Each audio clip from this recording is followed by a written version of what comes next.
Brittany Drexel disappeared on April 25th, 2009. When a person disappears without a trace, often the most critical information is hidden in their actions and words from the days before they vanished. Brittany Drexel's last known whereabouts may hold the clues to what happened to her. A teenager from Rochester, New York sneaks away for spring break without her parents' permission. Brittany, she liked to play both of us. You know, if mom said no, dad said yes. Being a 100-pound, pretty teenage girl, that's not an area where you want to be by yourself. While walking back to her hotel, she suddenly vanishes. I knew something was wrong. I knew that there was a problem of 30 minutes going by without talking to her. Have recent problems at home pushed her to the breaking point? That was a warning that I need help. What or who could have led Brittany so far from home? Where's my little girl? Is my little girl being tortured? Did my little girl get hurt? I met Brittany, I believe I was 15, she was 14. We became best friends, got to know each other, and been so close ever since. She used to like to joke around a lot, laugh. Just her smile just made you smile back. She was such a fun-loving girl and just smiling all the time. April 22nd, 2009. It's spring break for high school students in Rochester, New York. And with a long winter barely behind them, 17-year-old Brittany Drexel is ready for some warm sunshine. It's a long-standing rite of passage in the Rochester area for high school seniors to spend part of the week-long break in Myrtle Beach, South Carolina. Just kids, no parental supervision. There was about 30 to 40 kids going down to Myrtle Beach, and it's kind of a tradition for them to go down there. It's just like any other tourist area.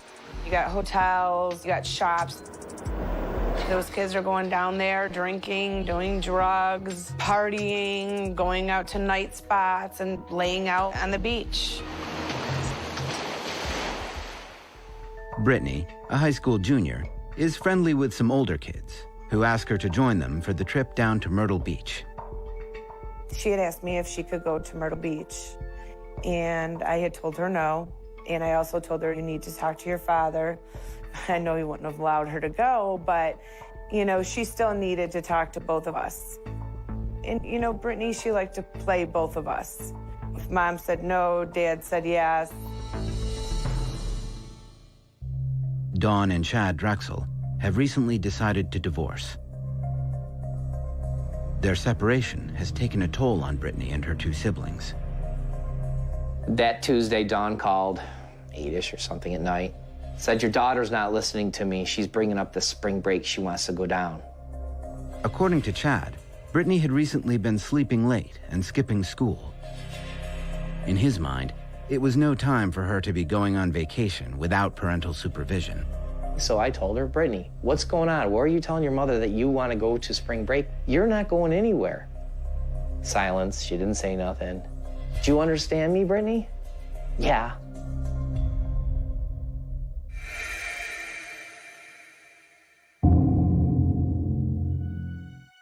The next afternoon, Wednesday, the dispute continues. Brittany is so upset, she storms out of the house.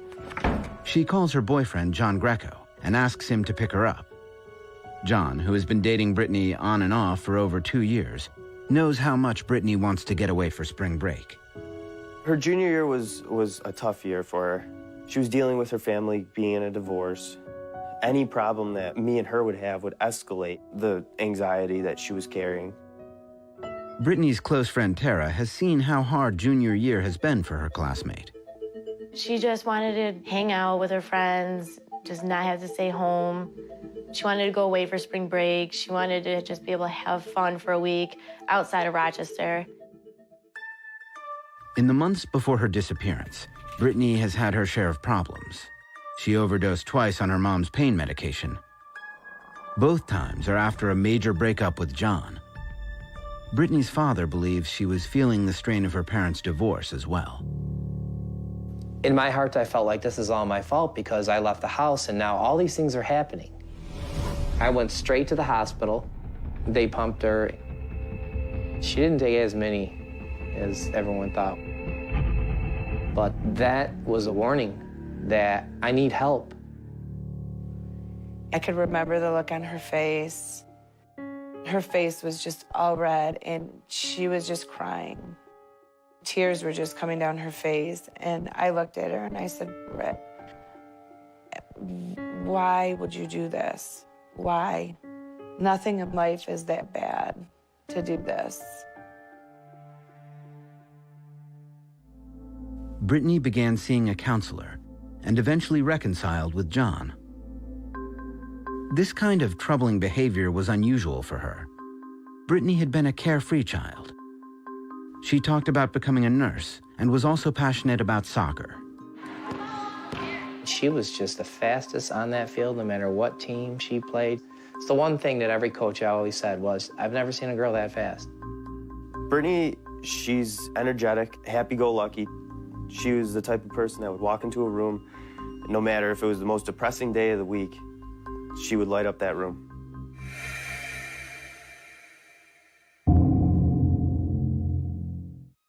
But Brittany's fun-loving spirit is dampened on Wednesday, April 22nd, when her mother refuses her request to go to Myrtle Beach for spring break. Brittany vents to her boyfriend, John, after leaving the house in a huff. When Brittany had told her mom that she wanted to go to South Carolina, her mom, obviously being a parent, said, no way, you're not going to South Carolina. You're 17 years old. And Brittany retaliated. She got into a fight with her mom. Brittany gave me a call. I came and picked her up and took her to her friend's house. Later that day, Brittany makes one last request to go to Myrtle Beach. Well, she had called and apologized how she acted that day. She says, Mom, can I go to Myrtle Beach? And I told her no. And she goes, why?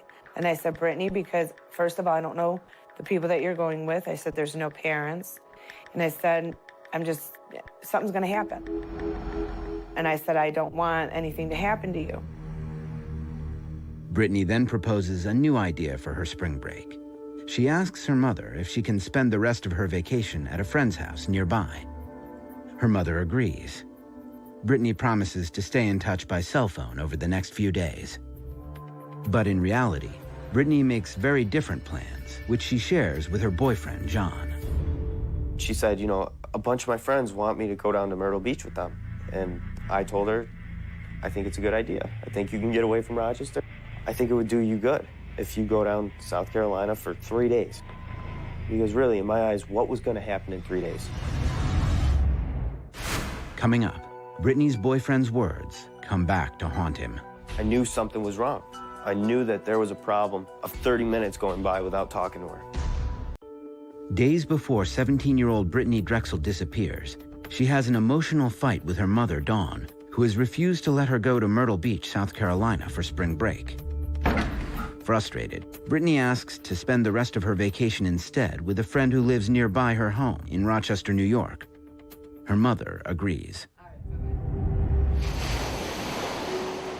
But Brittany has no intention of staying in upstate New York. She decides to make the trip to Myrtle Beach, South Carolina, over 14 hours and 6 states away. She visits her boyfriend John at work before leaving. It's a difficult memory for me to think about because I had that running in the back of my head, just as everybody does when they're saying goodbye to somebody for a period of time. I think, you know, what if this is the last time I see them? What if something happens? But then I pushed those thoughts to the side and thought, it's only 3 days.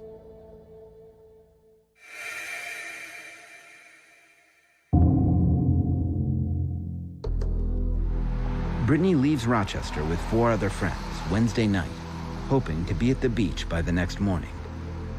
The people that she went down with, I thought were trusting people. I didn't know them personally. She did ask me to come, and I could not go because I had work. Over the next few days, Brittany and John are in constant contact via cell phone, sometimes texting several times an hour. She tells him that she is staying at a hotel on the beach called the Bar Harbor Hotel. While she was down there, her first few texts were, this weather is incredible. I mean, there's palm trees. Being out by the ocean, it was incredible. But it isn't only the soft sand and inviting water that entice Brittany and her friends. With an abundance of bars and clubs, the area is a paradise for high schoolers enjoying independence for the first time. While the drinking age is 21, many of the clubs allow kids as young as 17 to enter. The bars and the clubs down in Myrtle Beach, it's more based around money. They can get tons of teenagers to come in, and if they turn the blind eye to the fact that they're 16, 17 years old, they're still gonna make the money.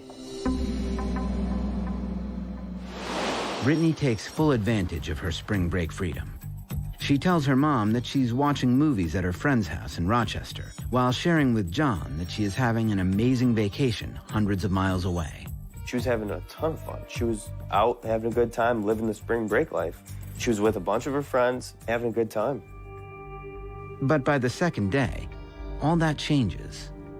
Brittany starts feeling alienated from her friends. Brittany had told me that they were using a lot of drugs.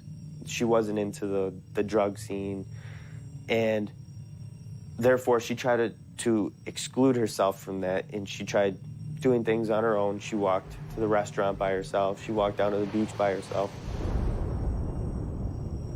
Clearly, being in South Carolina, being a 100-pound, pretty teenage girl, that's not an area where you want to be by yourself.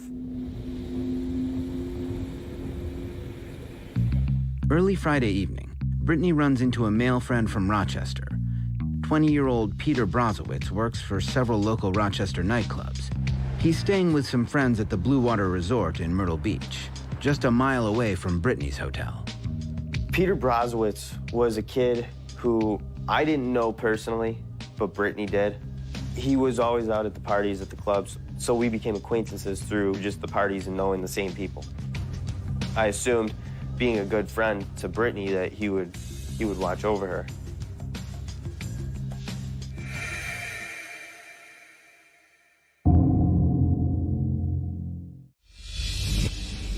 On Saturday afternoon, Brittany's mom and sister, thinking that Brittany is at her friend's house in Rochester, call to say that they just bought her a new pair of soccer cleats.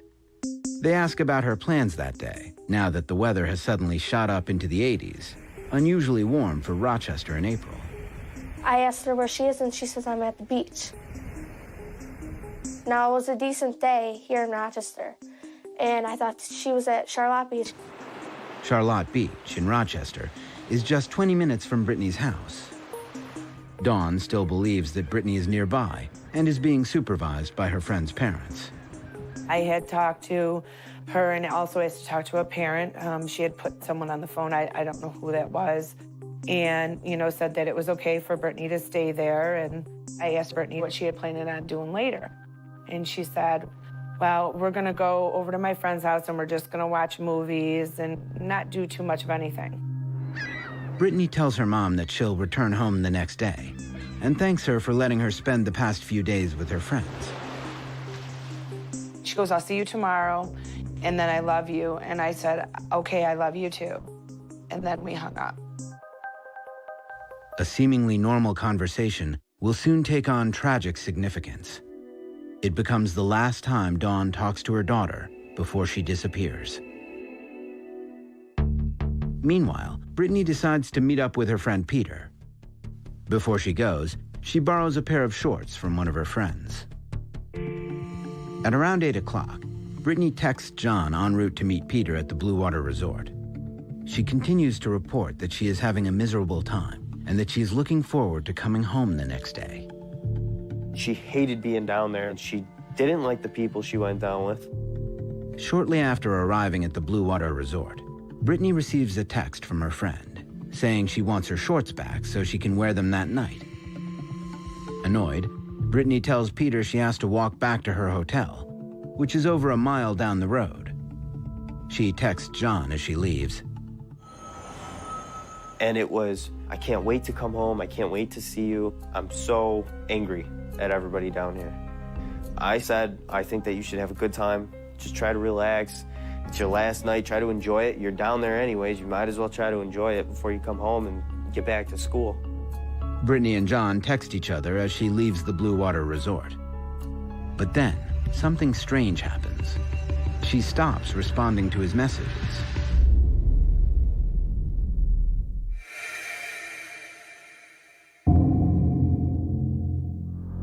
I knew that something was up about 10 to 20 minutes later, but a half an hour later was when I really began to start freaking out. Me and Brittany talked every 10 minutes on the phone. I knew something was wrong. I knew that there was a problem of 30 minutes going by without talking to her. An hour later, John is worried. He threatens to tell her mom the truth about where Brittany really is if she doesn't text him back. I called Brittany, and there was no response. So I texted her, and I said, if she didn't get in contact with me, I was gonna call her mom. And I was gonna break the news to the family that she was down in South Carolina. A couple minutes went by, she didn't text me back, didn't call me back. Meanwhile, Dawn Drexel, Brittany's mother, is just returning home after having dinner with a few friends when she gets the call from John. Her mom said, I'm gonna kill her. Like, there's no way that she went behind my back and did this without letting me know about it. And she was initially very angry, as any parent would be if they found out their kid was 14 hours away. It wasn't registering until it started to sink in and I was thinking about it. Well, my heart dropped. I mean, what do you mean you can't find my daughter? And I started freaking out. As soon as Dawn gets off the phone with John, she desperately tries to get in touch with Brittany. When we were first texting her and calling her that night that she went missing, it would keep ringing and ringing and ringing, and then it started just to go to voicemail. When I finished up work, it was 11 o'clock at night, and I got in my car and I headed right to Brittany's house. And I walked in the door, and the whole family was sitting at the table. And I sat down and started to explain what happened.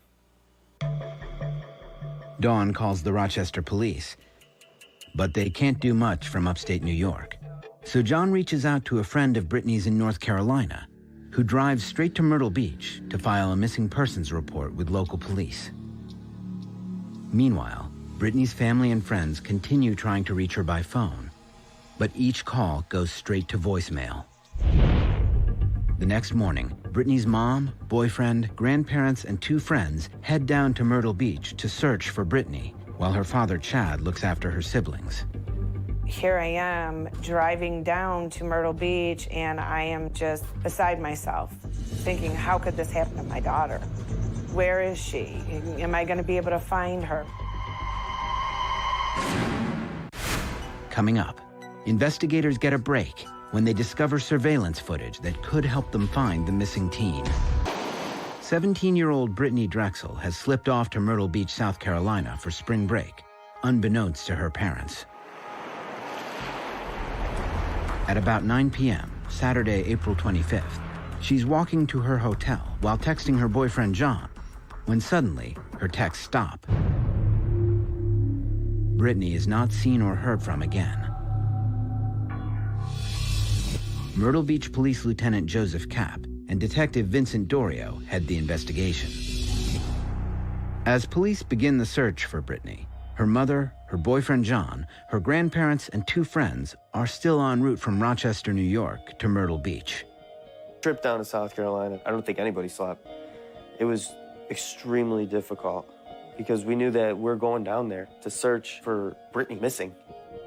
It almost was a step out of reality. It was almost like this couldn't be happening.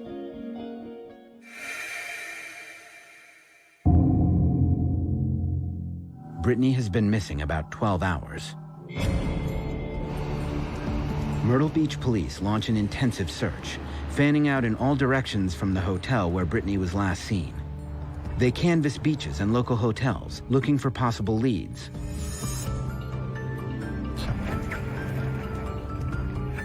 Police find the friends with whom Brittany traveled from Rochester. They tell detectives they haven't been able to reach her since she disappeared and have no idea where she could be.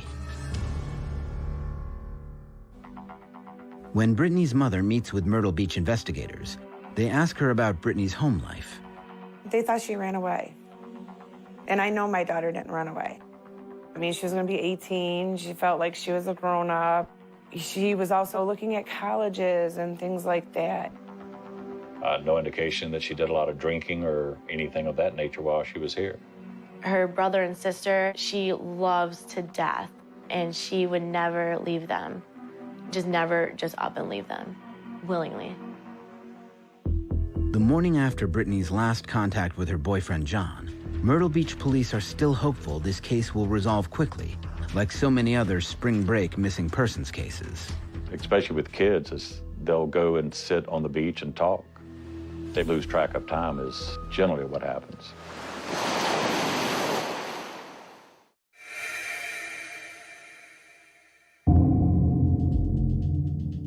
Detective Dorio and Lieutenant Cap begin to work a lead. They learn that Peter Brozowitz, the young man Brittany went to see the night before, left town with his buddies at about 2 a.m. that morning, about 5 hours after Brittany vanished. It appeared that they had left suddenly in the night. They had forgotten clothing and they didn't get a deposit. And I mean, these contributing factors appeared to be very, very suspicious. As soon as Peter arrives back in Rochester, he is quick to acquire the representation of a criminal defense attorney. Investigators begin piecing together Brittany's last hours. On the way from her hotel to visit Peter and his friends at the Blue Water Resort, a traffic camera captures her walking and texting at about 8:15 p.m. We do see her, she's walking alone and using her phone.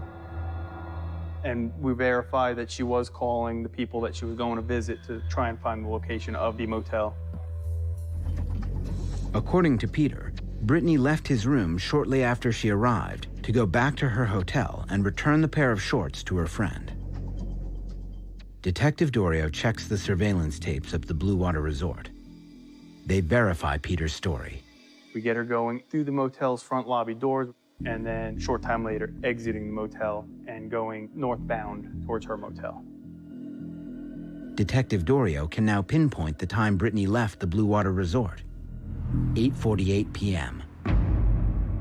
Police estimate it should have taken Brittany about 15 minutes to reach the traffic camera on the return trip to her hotel. Reviewing the tape on the traffic camera, we learned that Brittany never made it that far. Somewhere between the Blue Water Resort and her own hotel, Brittany vanishes. Police continue to question Peter, the last known person to see Brittany Drexel. They're curious about his departure in the middle of the night, shortly after Brittany disappeared. Peter totally cooperated with us. I mean, yes, he got an attorney, but he and his attorney were straightforward. Peter tells them one of his friends was pressured by his mother to return to Rochester as soon as possible. We followed up on all the information, what they told us they had done. After investigating Peter's story, police find no evidence that he and his friends had anything to do with Brittany's disappearance. Unfortunately, investigators have no other leads on what may have happened to her, but they do obtain Brittany's cell phone records. What they find is not what they expect. The last known location of her cell phone is over an hour away in a very unwelcoming area. Coming up, is Brittany still alive? It's the most horrific thing you would want to go through as a parent.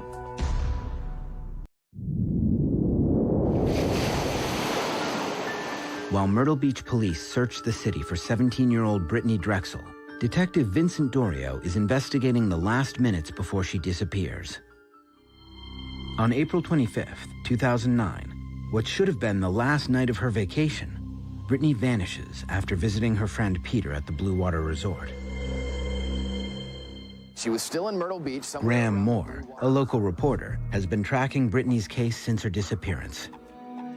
They were in the hotel room. I don't think she was there that long. She got a call from her friend saying, hey, can you bring me back my shorts? She left there, from what I understand. She was texting with her boyfriend. The Blue Water's surveillance tapes show Brittany leaving at 8:48 p.m. But Brittany never appears on footage from a traffic camera along the way, returning to her hotel. Now, With her cell phone records in hand, detectives hope to learn what happened during those crucial few minutes.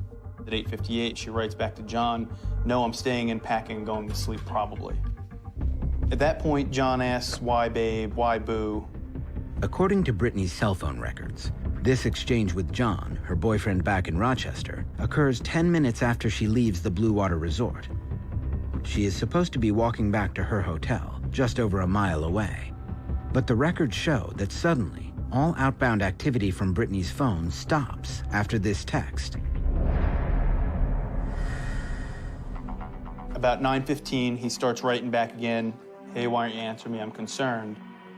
At that point, that's when he starts text messaging her over and over, "Where are you? You okay?" John texts some of the friends who traveled with Brittany to see if they can reach her, giving investigators their next lead. And they start making calls, and that's how we're able to start tracking her as the phone is going southbound. Anytime one of her friends called Brittany, her cell phone would ping or communicate with the nearest cell phone tower. This tells investigators the approximate location of Brittany's phone at that moment. Although she is supposed to be heading north towards her hotel, at 9:27 p.m., about 30 minutes after her last text, the data reveals that Brittany's phone is heading southbound on Route 17. Her phone is pinging cell towers in an area called Surfside Beach, almost 7 miles south of Myrtle Beach. It would take 2 hours to walk there and about 15 minutes by car.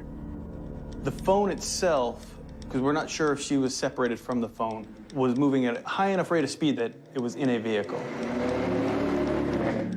Police aren't sure if the cell phone battery then dies or if it gets destroyed.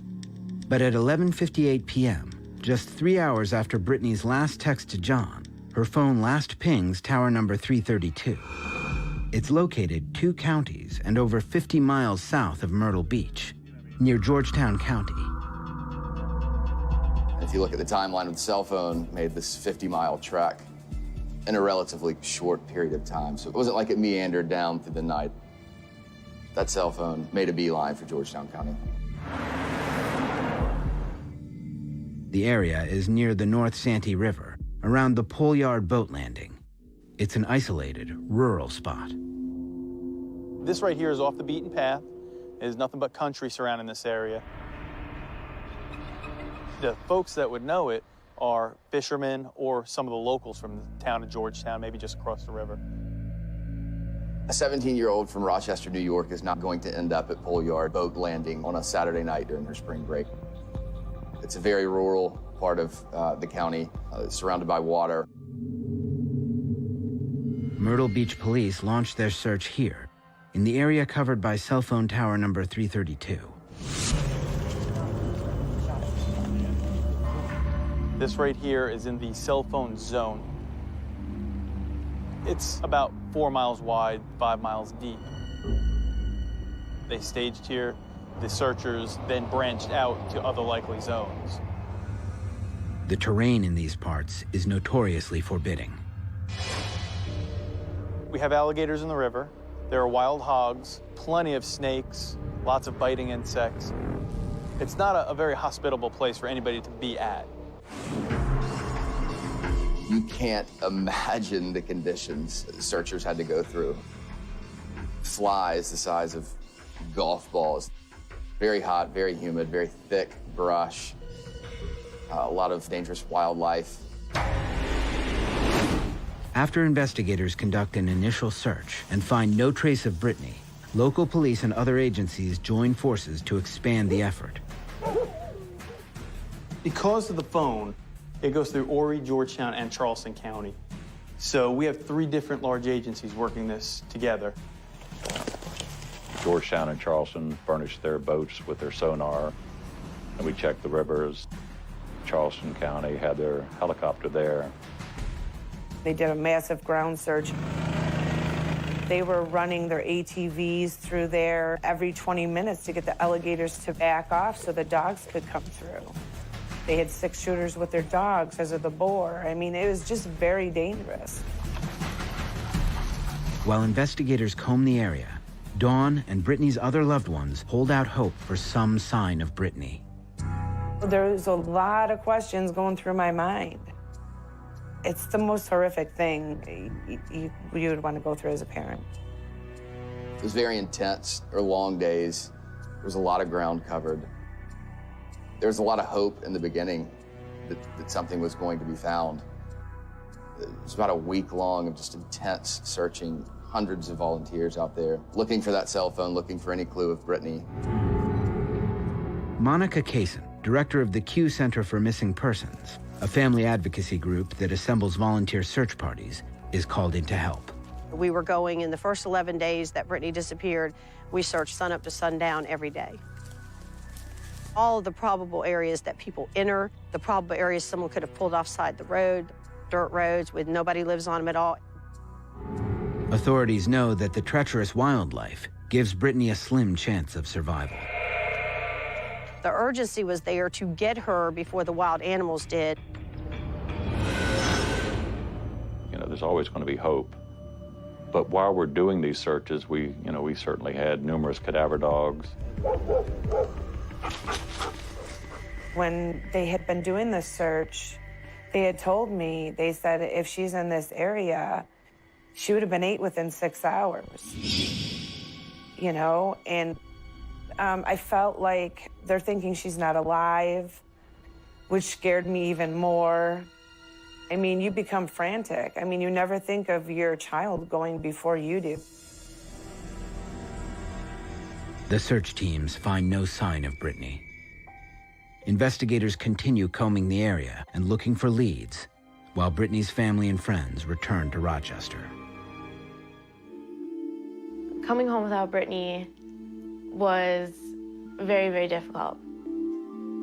I came home. Her little brother Camden came over to my house and he goes, "I thought you were bringing Britt home." And I just looked at him and I was like, "I'm so sorry. She's not with me." Her little brother and her little sister asked me, "Where is she? Why isn't she with you?" And being as young as they are, it's hard to tell them answers. I came back home and I walked upstairs and I had her pictures up. I had her clothes folded on my bed. I had like all of her stuff still reminding me it's not a dream. It's not made up in my imagination. Brittany's really missing. Where's my little girl? Is my little girl being tortured? Did my little girl get hurt and die? If that happened,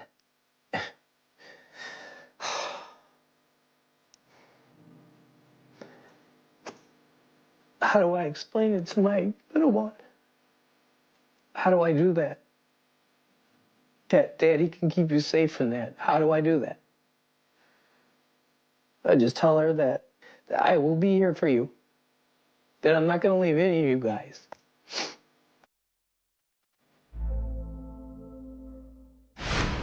Coming up, the investigation into Brittany's disappearance seems completely stalled until 8 months after she goes missing, when a potential clue finally emerges. A week-long search for missing spring breaker Brittany Drexel turned up a possible piece of evidence in her disappearance. It has been close to 8 months since 17-year-old Brittany Drexel vanished while on spring break in Myrtle Beach, South Carolina. Police have no promising leads in the case. Finally, in mid-December, investigators get a tip. It prompts them to search an area just north of where they had previously traced Brittany's cell phone. They scour the banks of the Santee River, surrounded by swamps and alligators. The Georgetown County had asked us to check out an area that was a tip called in. We went over there to check it out. During that search, we were notified that the sunglasses were found. While combing the area, authorities get an intriguing lead. A pair of sunglasses that could be Brittany's is spotted on the muddy embankment of the Santee River. On the second day of that search, a man and his wife were on a boat. They had docked along the riverbank there, went to collect some firewood and came across a pair of sunglasses. They had seen the night before on the news that searchers were out there looking for a missing girl, and they thought it was odd, the place that they found these sunglasses. They found these sunglasses on a pretty desolate part of the riverbank. Investigators were pretty hopeful when they found them. Brittany's mom wants to believe that the glasses could be her daughter's. I had seen what the sunglasses look like, and I know Brittany had gotten a pair for Easter. But others are skeptical they belong to Brittany. I don't recognize them. It doesn't mean that when she was down there, she didn't buy them. It was months and months after her disappearance. So why all of a sudden are glasses showing up there that don't have all the mud, all the weathered activity on it, the leaves, the branches, all that? It could just be they had hikers and someone lost them out of their backpack. Since the sunglasses turn up a few miles from where the teams have resumed searching, those close to Brittany's case question whether the appearance of this potential clue might be calculated. Someone may have put them there that has been getting some heat from the authorities and wanted to try to bring the search elsewhere from this property or this area to this area now. Were they meant to be found? I feel confident that, if someone did put them there, that they wanted to be found.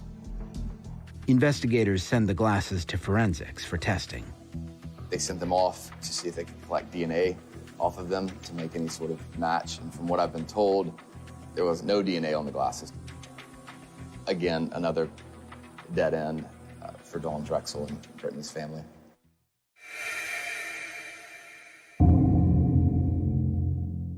In early April, a few weeks before the one-year anniversary of Brittany's disappearance, police announced that they have identified 3 to 4 persons of interest in the case. The people that we're looking at, I feel really good about. All of our little pieces of evidence, they haven't been tied in yet, but they're all pointing in the same direction, towards certain people. Detectives will not reveal more information, yet they say they now believe this is no longer a missing persons case, but a homicide. However, Detective Dorio still needs more to file charges. It's just a matter of time now before everything gets put together and we can say, yes, here's a solid arrest. While investigators continue pursuing the case, Dawn Drexel has her own theory and believes Brittany may have been abducted. I think Brittany's still alive. I think somebody's holding her against her will. I've heard a lot about human trafficking. Anybody can be a trafficker. That person could be somebody that you meet and become friends with. It could be somebody that promises you, a modeling career, or you can make this much money, or anything. If you know Brittany, if you're close to Brittany, you gotta watch out for her. You cannot let her just walk around by herself because she thinks that nothing can hurt her. She's too trusting of people, and you need to watch out for her. However, authorities are skeptical that this is a human trafficking case. We've got no indication. We've had no history.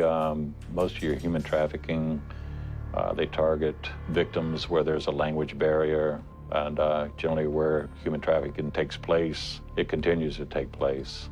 We've had nothing prior or since that would be an indicator. Human trafficking in South Carolina is not a problem that I know about, at least. Being from South Carolina, you never hear about human trafficking. We can't eliminate it, but it's certainly not at the forefront of our investigation. In an effort to generate new leads in the investigation, police released to the media a new and important piece of evidence. There is some new information in the disappearance of a New York teenager who vanished nearly a year ago on a spring. A video of Brittany Drexel, shot just 24 hours before she disappeared. Hey, Brett. What? A college student from the Midwest, who had also been vacationing in Myrtle Beach, shot this video on the night of Friday, April 24th, after befriending Brittany along Ocean Boulevard. There were some kids that were antagonizing her because she was a really pretty girl. Some kids were yelling at her and antagonizing her, and so she asked some kid, will you walk with me, so that they stop yelling towards me. They talked and they went to her motel room, and he did a short video clip of her while they were talking. And it was confirmed that it was, in fact, Brittany. Investigators verified that the student has an alibi and has no knowledge of Brittany's whereabouts. Once he was aware that he had video, he and his family contacted us and relinquished the video to us. Brittany Drexel has yet to be found. The video receives national attention.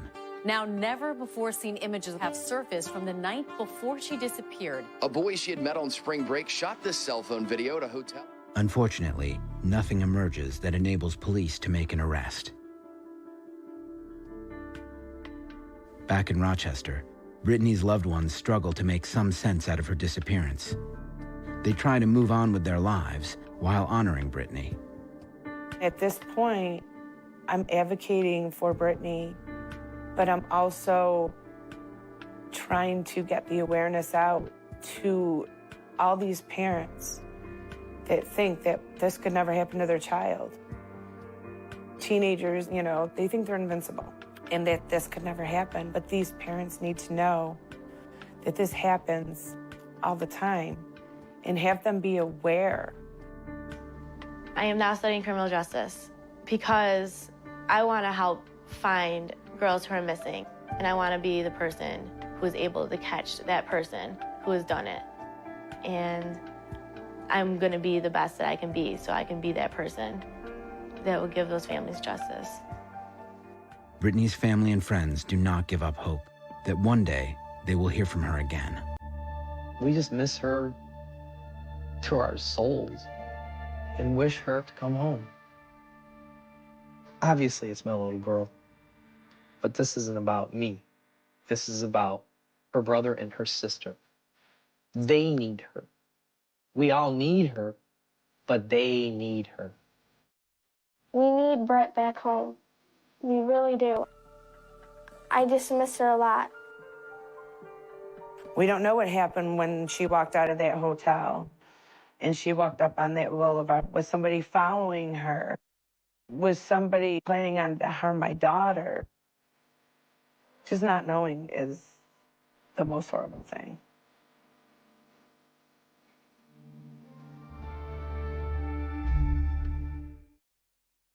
Tara Grinstead disappeared on Saturday, October 22nd, 2005. When a person disappears without a trace, often the most critical information is hidden in their actions and words from the days before they vanished. Tara Grinstead's last known whereabouts may hold the clues to what happened to her. A small-town beauty queen, loved by all, if you were ever Tara's friend, you would be her friend for life. Vanishes under baffling circumstances. There can be an abduction with no indication of a struggle. She gave me the impression that he acted like he was not himself. He claimed that he was a serial killer.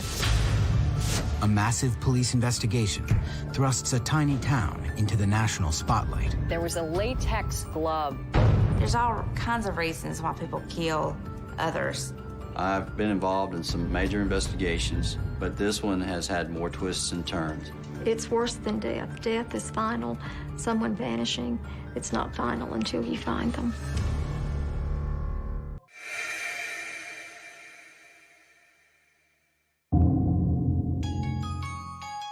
On the day she disappears, high school teacher Tara Grinstead spends the afternoon with some of her students.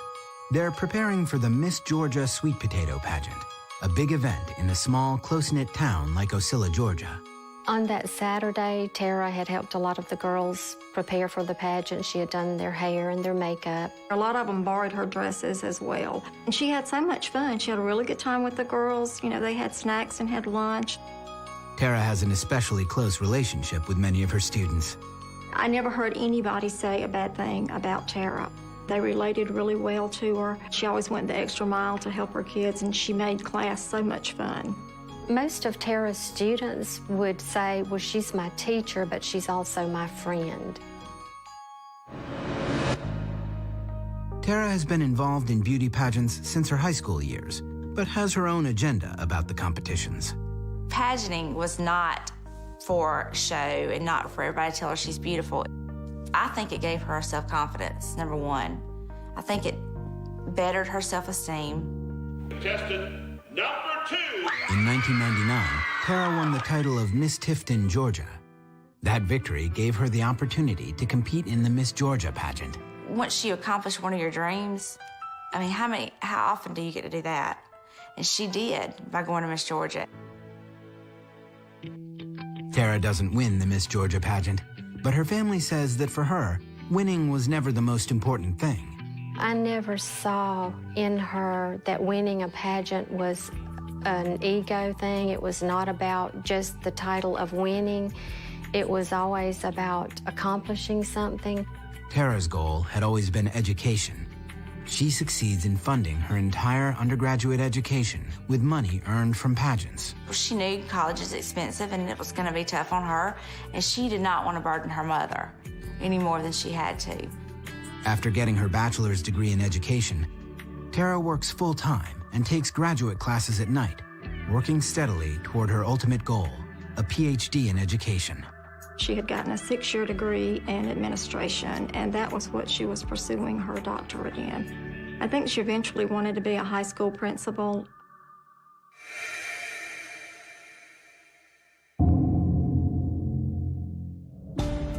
That Saturday night, a happy and relaxed Tara leaves the sweet potato pageant and heads over to a cookout attended by friends from school. Tara stayed at the cookout for about 2 hours and left at approximately 11 p.m., ostensibly to go home.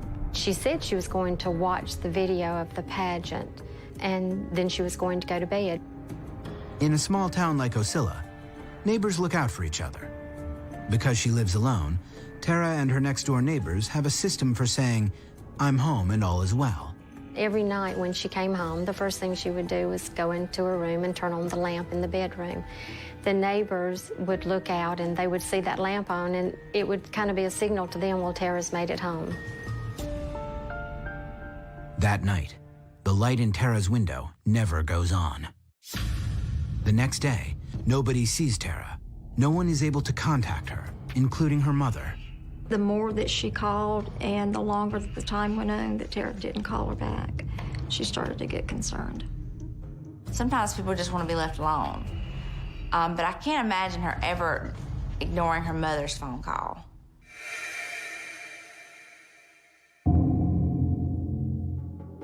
On Monday morning, Tara doesn't show up to teach her classes at Irwin County High School.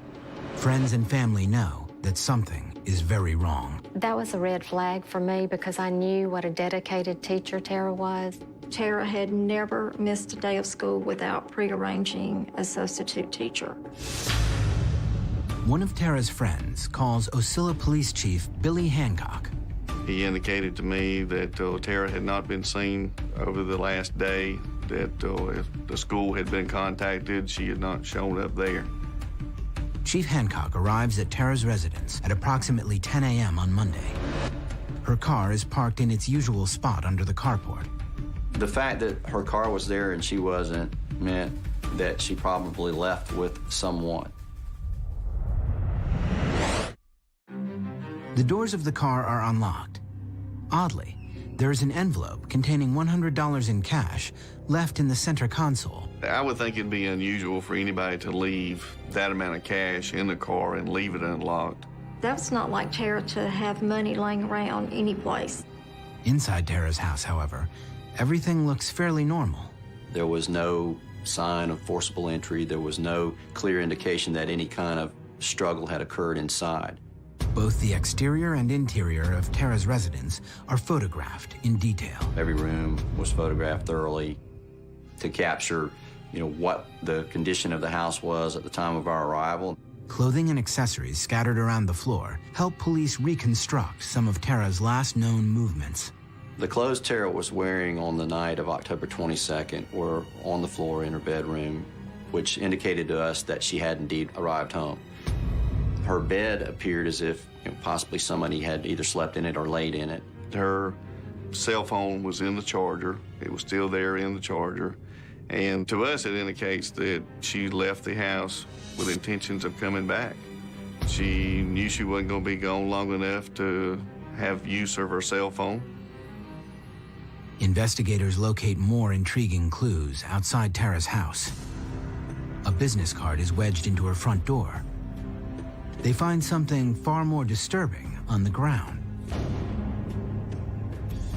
Initial law enforcement officers who arrived immediately spotted a latex glove lying in the grass in the front yard, several feet away from the front door. Then I really got scared. For investigators, the latex glove is an ominous indicator of foul play. It certainly indicated to us that there was a strong likelihood that a crime had occurred. It would imply that whoever was using it was trying to avoid being detected. The latex glove's not something that all of us have. I think somebody had it very specifically so that they would not leave a trace. Our gut feeling upon processing Tara's residence was that a crime had occurred. Coming up, police investigate the men in Tara's life and uncover some troubling leads. She gave me the impression that he acted like he was not stable. After a day spent with friends and colleagues, 30-year-old high school teacher Tara Grinstead has vanished. I have never known Tara to just take off without letting somebody know.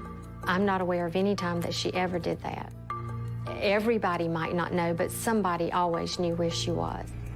By the time local police arrive at her residence, nobody has seen or heard from Tara for almost 2 days.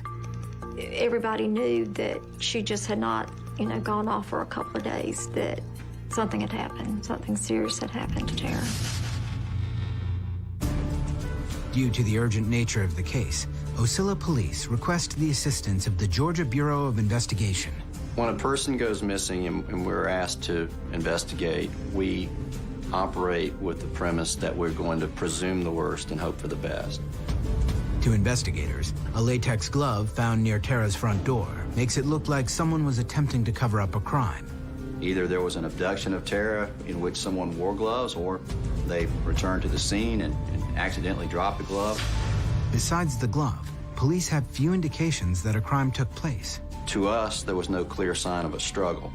However, that doesn't affect how you proceed in an investigation, because there can be an abduction with no indication of a struggle. It'd be quite easy to take someone out of their house at gunpoint and there'd be no disturbance whatsoever. My gut feeling is that somebody came by and she left with someone that she knew, and that something horrible happened after that. Tara's family begins to fear that they might not ever see her again. Meanwhile, the lack of a crime scene presents a daunting challenge to investigators. In a typical criminal investigation, you have an outcome against which you can measure evidence and theories. In a missing persons case, you don't have that outcome, so you can't measure anything against anything. Everything remains in play. Law enforcement seals Tara's house and takes her car and the latex glove in for evidence processing. We actually had a crime lab scientist on the phone immediately who was preparing a plan as to how to handle that latex glove to maximize the possibility of the recovery of evidence.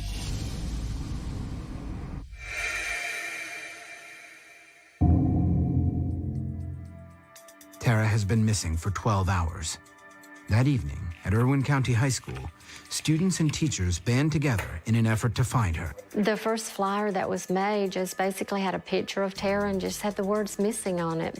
It just described her height and weight and color of her hair and her eyes. The students are coming up and they're like, what can we do? We can't just stand around. And I was so touched that, these kids did that. And, they did this until like 1 o'clock in the morning. Tara's fellow teachers and students design and then distribute hundreds of flyers throughout the Ocilla area. Posters were everywhere in this community. I mean, they were on light poles, in business windows, on cars, just almost everywhere imaginable. Georgia Bureau of Investigation agents interview all of Tara's neighbors and conduct an extensive search of her neighborhood. Also, some tracking dogs were brought in to try to see if they could pick up on any kind of scent of Tara, to see if she had gone somewhere on foot that we might be able to find her. Both the canvas and the search dogs turn up nothing of value to investigators.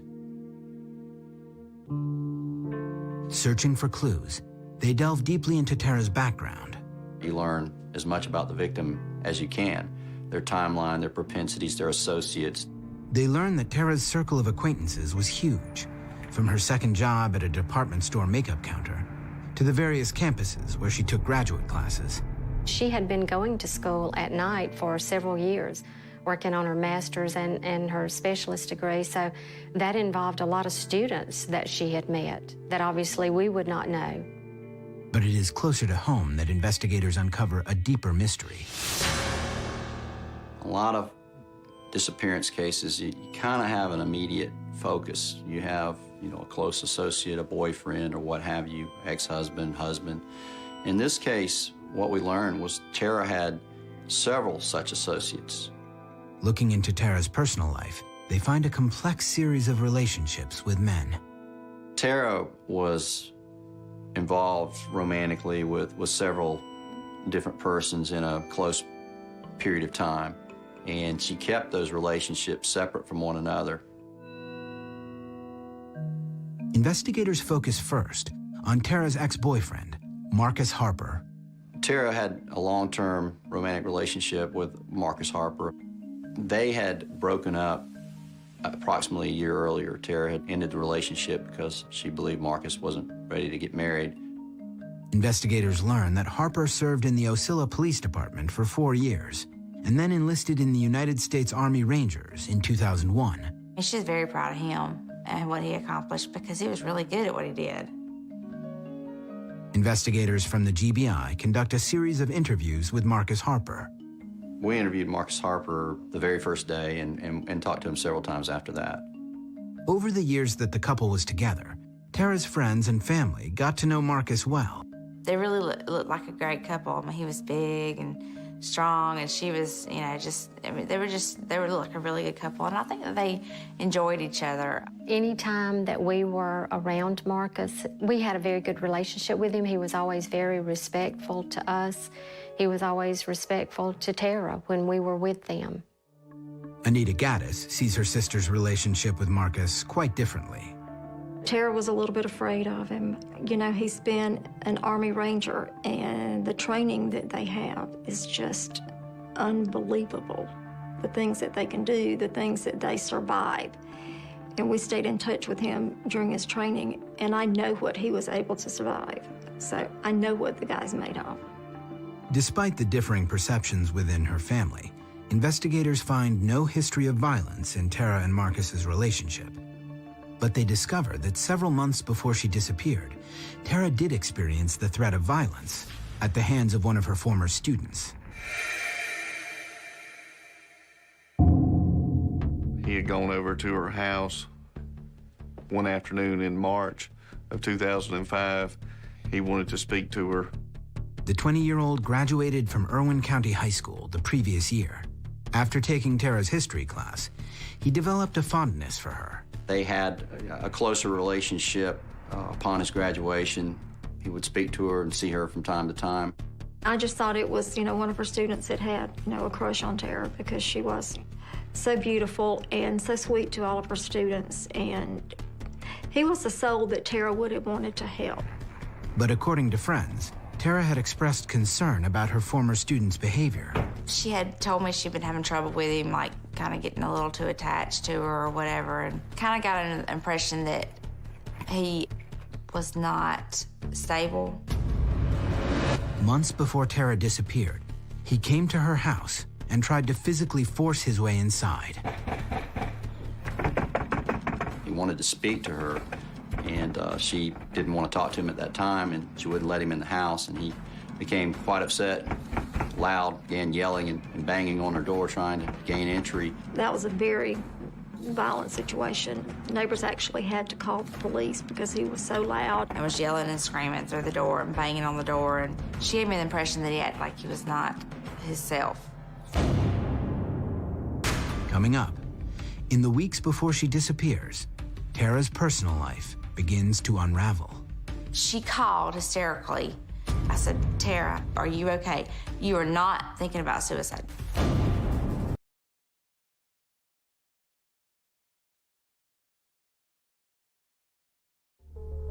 "30-year-old Tara Grinstead has been missing for 24 hours.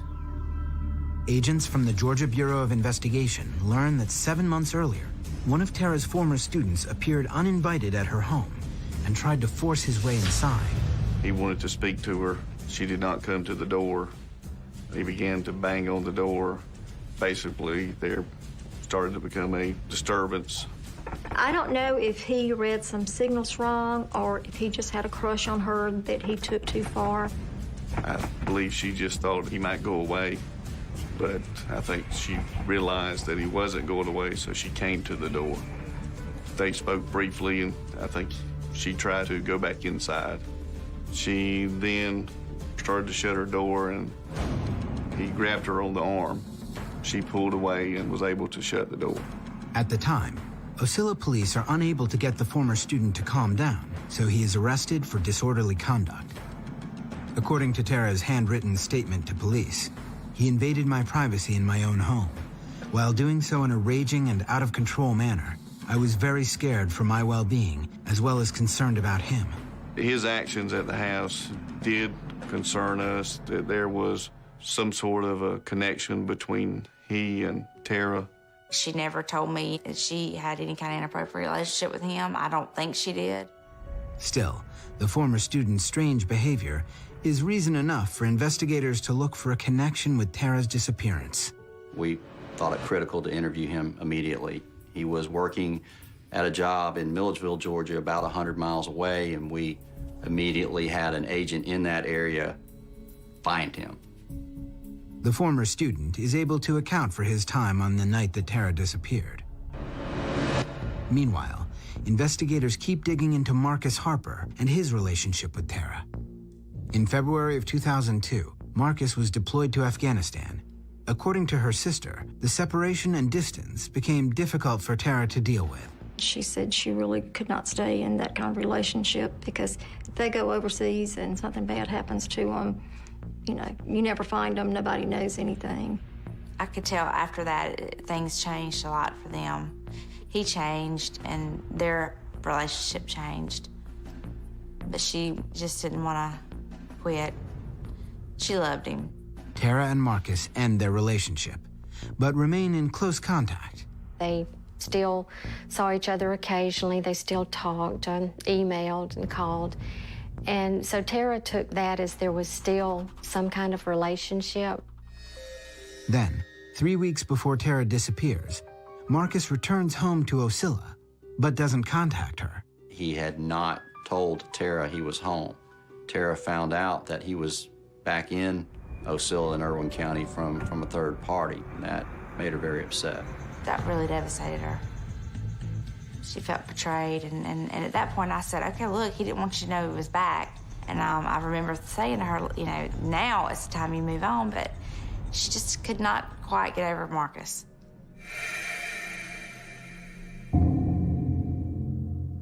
Investigators learn that Tara calls Marcus from her car and confronts him about not getting in touch. She was coming back from class in Waycross when she had engaged in a telephone conversation with Marcus Harper.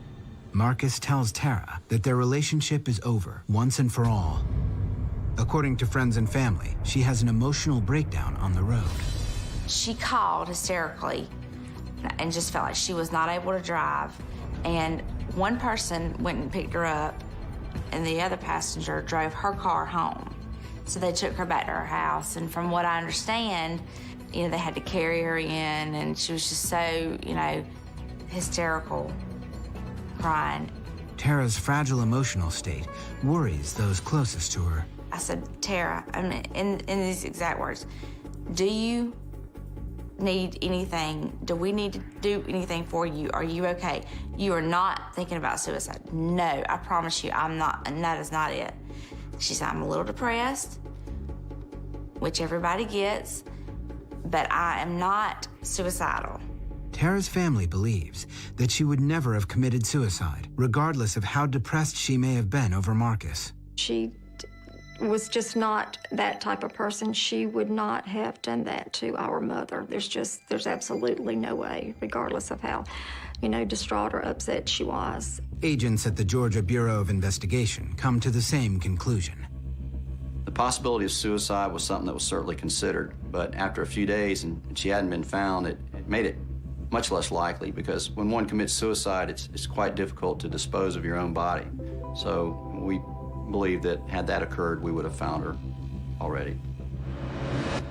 In the meantime, investigators continue to gather information from Marcus Harper. In a series of interviews, he accounts for his time on the night Tara disappeared. He said that on Saturday night he had gone to the White Horse Saloon in Fitzgerald, where he visited with some friends until approximately 2 in the morning. After that, Marcus says he met up with his friend and former partner on the Ocilla Police Department and spent the night in a police cruiser, doing a ride-along. We were able to corroborate that as best it could be corroborated. There was, no point that he didn't cooperate with us in the investigation. For the moment, investigators' focus shifts away from Marcus Harper. Then, the business card found on Tara's front door provides a new lead. Agents learn that it belongs to a police officer from a nearby town, a married man. We learned that he and Tara were very close. He had been trying to contact Tara all day Sunday and had left a number of messages on her answering machine. A neighbor tells police that he was a frequent visitor to Tara's house. He went down there and left his card in the door so that when she got home that she would know that he had been by there. Investigators interview the officer, and he provides an alibi for his time the night Tara disappeared. He was interviewed and gave a very thorough timeline of his actions over the last couple of weeks. They put his family through questioning and the people he was with that night. The thing is if he had anything to do with it, he wouldn't have gone down there and left a business card in the door,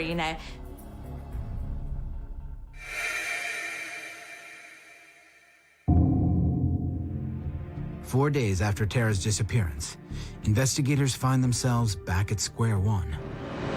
Desperate to uncover tangible evidence, they organize a large-scale search for Tara. A organized, comprehensive ground search took place of the entire perimeter of Irwin County. We had horses, we had airplanes, people volunteered, we had four-wheelers, four-wheel drive vehicles, we had people walking. The massive search effort uses every tool available in Irwin County's arsenal. Dozens of agencies and hundreds of volunteer searchers take part in the effort to find Tara. It's a very emotional thing, especially when you know the area they're going, when you know they're looking in open, deep wells, when you know they're going through swamps, when you know they're looking in abandoned grain bins. It was pretty intense. It was long hours, long hours. Usually the searches would go on from, say, 9 o'clock 8 or 9 o'clock in the morning until dark.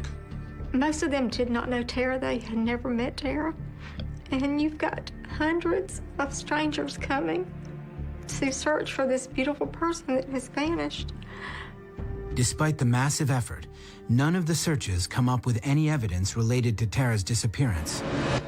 It makes you feel helpless because, you want to solve these problems and, you want to catch the bad guy.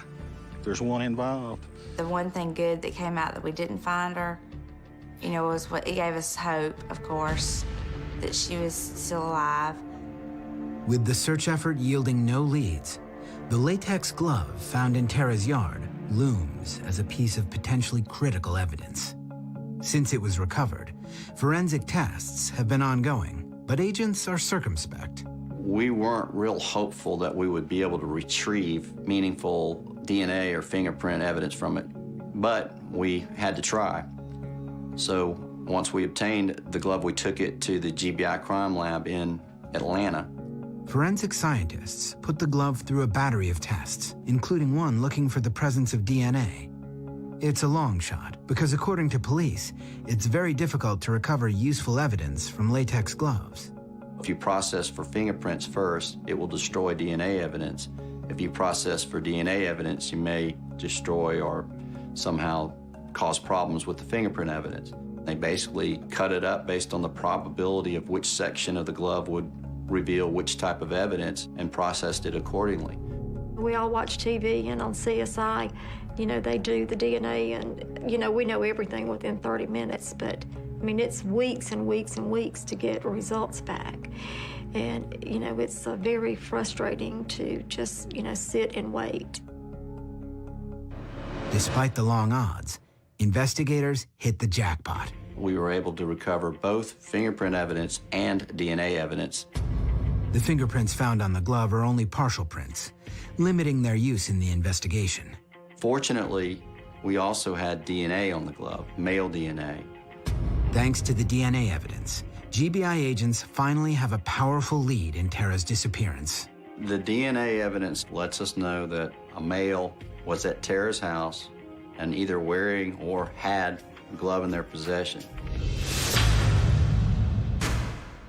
Coming up, police look for a DNA match, believing that person may be responsible for Tara's disappearance. We began swabbing pretty much any associate of Tara's that we came across. And later, volunteers are back searching for Tara Grinstead. the news media descends on Ocilla, potentially compromising the investigation. When you lose control of the flow of information, you don't know what you lost. The investigation into Tara Grinstead's disappearance has been in full force for 10 days. Investigators recovered DNA evidence from the latex glove found at Tara's residence, suggesting that an unknown male was on Tara's property during the time she disappeared. We knew that we were looking for a male potential offender.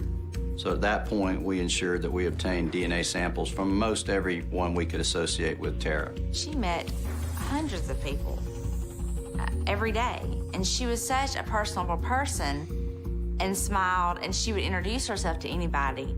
Any male that came in contact with Tara, whether it was at her high school, at one of the colleges she went to, there's very few people that I know that they haven't swabbed. Agents collect the DNA of 144 men that had any contact with Tara, no matter how distant. Essentially, all you do is take a swab of the inside of someone's cheek and submit that swab for comparison against the questioned DNA. In our case, the DNA from the glove. But when the samples of DNA are compared, there is no match with any of Tara's male associates. Investigators find no match with the National DNA Database either. We've investigated everyone that we know of that was closely associated with Tara, and we can't find anything to indicate that any of them are responsible for her disappearance. But investigators can't eliminate any of the men in Tara's life either. They might have had an accomplice whose DNA was left on the glove. Maybe someone was involved in moving Tara's body. Maybe someone was involved in cleaning up, whatever evidence may have been at her residence before we arrived. The lack of conclusive evidence frustrates investigators. Although each of Tara's close male associates provide credible alibis, none can account for every minute of their time during the 34 hours between when Tara was last seen and when she was discovered missing. It's difficult for anyone to account for every hour of every day and provide an alibi for that. There are times that they're alone and nobody knows exactly what they're doing. Because so much is unknown, investigators still need to consider all possibilities surrounding Tara's disappearance.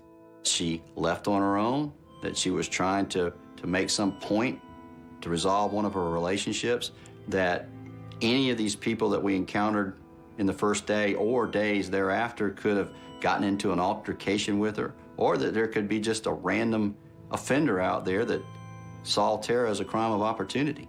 Nothing was beyond the possibility, and nothing is. So as much as we'd love to clear people, say that they had no involvement, we're unable to do so because we don't know what happened to Tara. As time drags on and Tara isn't found, investigators face an unexpected new challenge. Turning our attention now to the case of that missing Georgia high school teacher, Tara Grinstead. Volunteers are back searching for Tara Grinstead. Growing attention from the national news media makes a sensitive investigation difficult to manage. The entire interior of the residence and exterior was being broadcast as newscaster after newscaster toured the residence, videoed it, and put it on the air. Your possible crime scene is all of a sudden exposed to the national media. That's just something that law enforcement isn't used to having happen. According to both Ocilla Police and the GBI, confidential details of their investigation are reported by the news media without their knowledge or consent. Things that were in the residence that we might have used to trip up somebody in an interview was gone. Investigators never wanted their discovery of the latex glove to become public knowledge, but it did. Once it became public, Anyone that we interviewed that may have been responsible for Tara's disappearance and was the one that left that glove knew we had it. You might think that he'd dropped it somewhere else, or may not even realize he'd left the glove behind at all. Equally troubling, private citizens set up tip lines, but sometimes neglect to share information with law enforcement. One well-known tip line was actually going to the cell phone of a bounty hunter. What information may have been lost because of that, I can't imagine. When you lose control of the flow of information, you don't know what you lost. The sometimes intrusive media coverage also stokes the fires of accusation. With all the media attention, there were a lot of armchair sleuths all over the country that were contacting us and some conducting their own investigation. One website, called Backward State, goes so far as to present excerpts from one of GBI agent Gary Rothwell's television interviews, played backwards. The amateur sleuth claims that the interview audio, played in reverse, reveals hidden clues about the people responsible for Tara's disappearance. I was identifying the true offender, and all you had to do was play my interview backwards. It was amazing.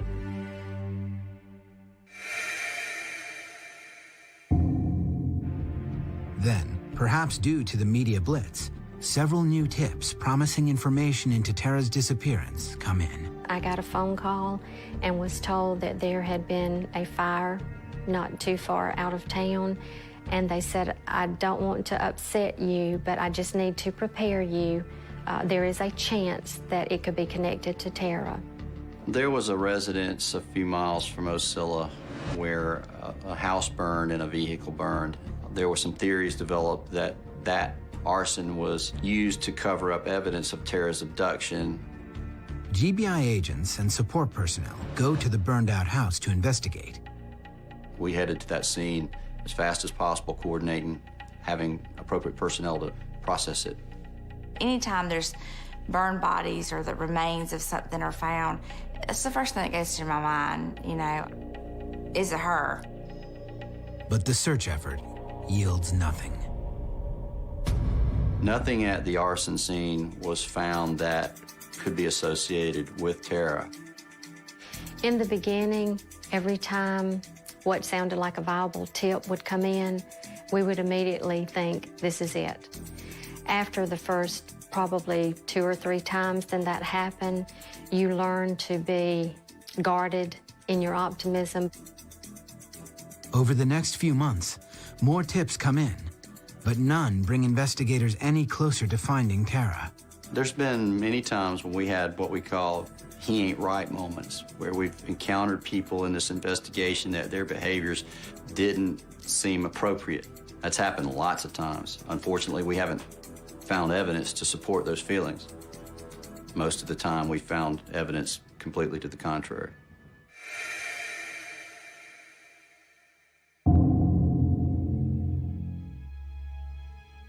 Three years go by without any meaningful leads. Then, there is a bizarre development in the case. I've decided to confess a few things. I've decided to do it on YouTube because there's millions of people that can help play my game. With his face and voice digitally distorted, a man calling himself the Catch Me Killer posts an anonymous video online. I will confess to 16 murders. But in order to do so, I'm going to give everybody a clue. Many clues. He claimed that he was a serial killer. He claimed that he had murdered 16 people, and he alluded to the fact that Tara was one of them.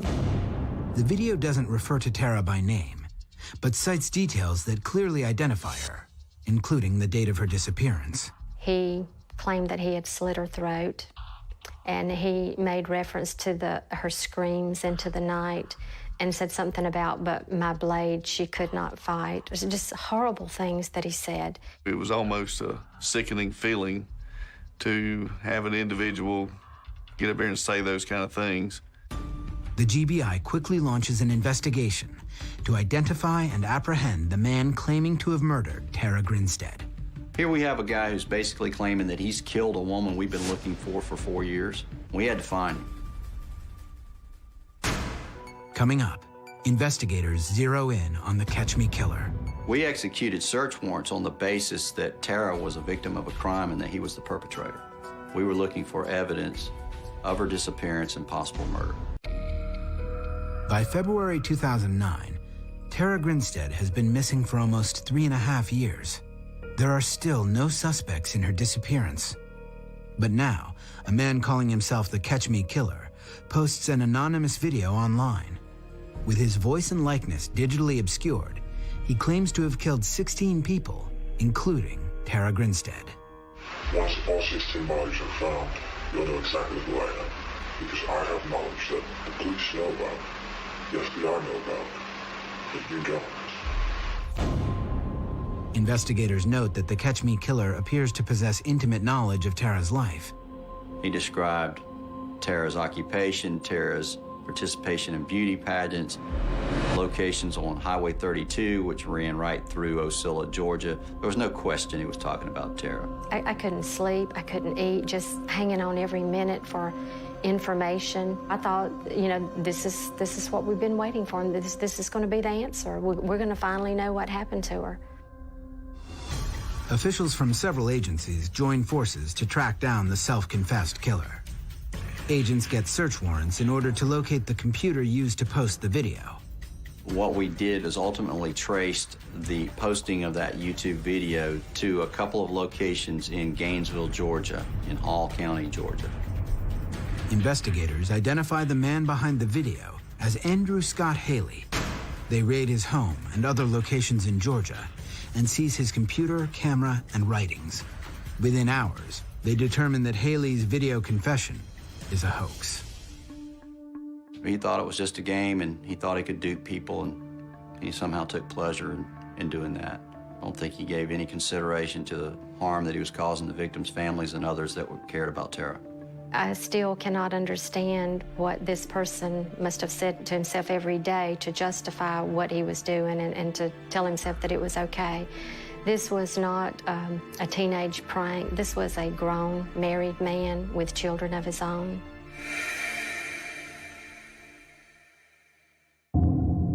Haley is found guilty of felony tampering with evidence and making false statements, and sentenced to 10 years in prison. As a first offender, he'll serve just 2 years in a work-release jail. Today, the Grinstead case file is the Georgia Bureau of Investigation's biggest active case. Finding Tara still hinges on making a DNA match to the latex glove found outside her home. It's almost amazing that we haven't gotten a hit yet. If someone is responsible for Tara's disappearance, it's highly likely we haven't talked to them yet. Investigators still believe the case will eventually be solved. We have evidence. We have DNA evidence. We have fingerprint evidence. It's not like we have nothing. We have a lot of information. We just don't know what it all means. In the meantime, Tara's family and friends continue to wait. Is she gone? Is she dead? When you just don't know any answers, you don't have a way of controlling your emotions. It's a horrible situation for anybody to have to go through. It's worse than death. Death is final. Someone vanishing, it's not final until you find them. You see how hurt these people are at the loss or disappearance of their loved one, and you want to put an end to that. I've never experienced anything like that. I do have girls of my own. I just can't imagine what it would feel like if one of those were in a situation like Tara. With Tara missing now for more than 5 years, her family is desperate for closure on their tragedy. I just feel like her family deserves the truth. Anybody's family deserves to know the truth. We wanted to believe and still believe that somebody out there has the information that we're looking for, and for whatever reason has just not found the courage to come forward with it. We're at the point now where we used to pray that we wouldn't find her. Now we're afraid we won't, and we pray that we will, regardless of the circumstances, regardless of, what we find.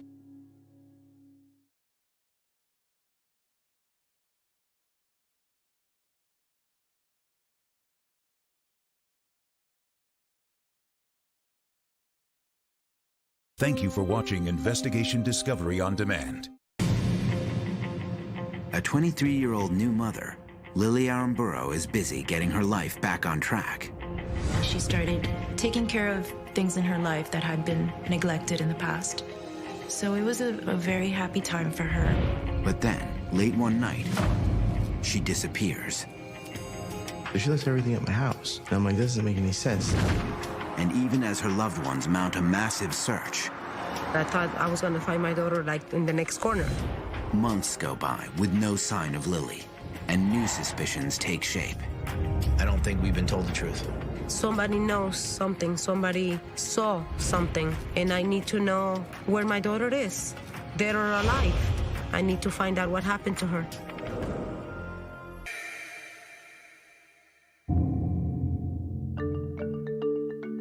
Lily Aramburu has recently given birth to a son named Paulden. Oh, she was the happiest mother. She was dedicated and very proud of her baby. She is also newly engaged to her boyfriend, Christian Pacheco.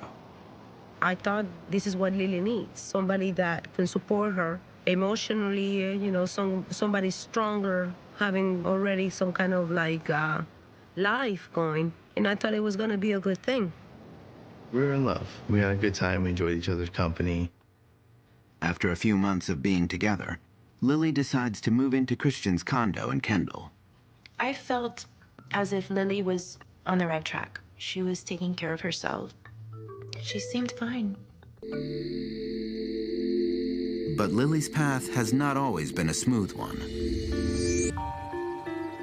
Growing up in Miami, Lily had lots of friends and was known as a sweet, peaceful girl who loved nature. She would like to be in the park or just being in nature, whatever it was. Even if it's just walking anywhere, she will like pay attention to a tree, a flower, a bird, any kind of animals. She would admire everything and feel part of it. But in her teen years, Lily begins spending more and more time with her friends. The crowd that she was hanging out with, they were having a lot of fun, but also there was started to be a little too much fun. So they were a little bit out of control. Lucely begins to grow concerned about her daughter's extracurricular activities. I'm sure there was a lot of alcohol involved, a lot of partying, possibly pot at that time, if not other drugs. Before long, Lily drops out of high school, and she starts spending many nights away from home. One of the times I did not hear from her for about 2-3 weeks, which is, you know, almost the longest that I ever been without contact. Lucely finds out why her daughter isn't communicating from one of Lily's friends. Lily has started experimenting with heroin. And of course, I panicked and I looked for help, and I went to look for her. Lucely drives all over Miami for 2 days, searching for her daughter. And then, near a park in Coconut Grove, something catches her eye. I saw some rocks and I saw a little head, and I just recognized my daughter's hair. And I stopped, and sure enough, that was her. She did not look good. She looked very, very weak. And I just looked at her and broke my heart. I never seen her so skinny and so bad in my life.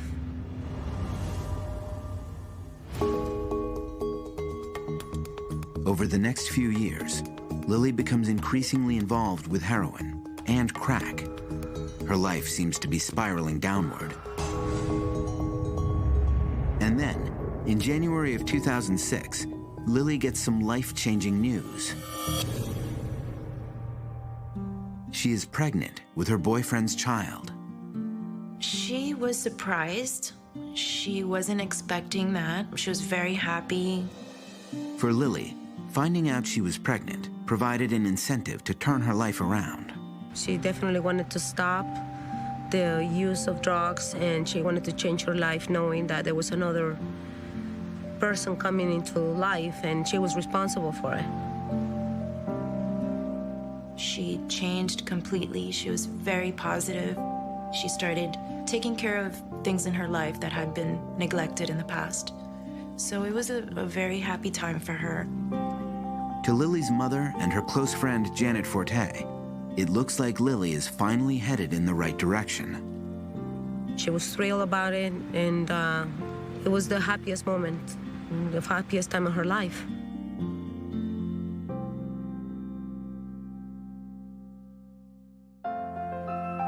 In September of 2006, Lily gives birth to a baby boy and names him Paulden.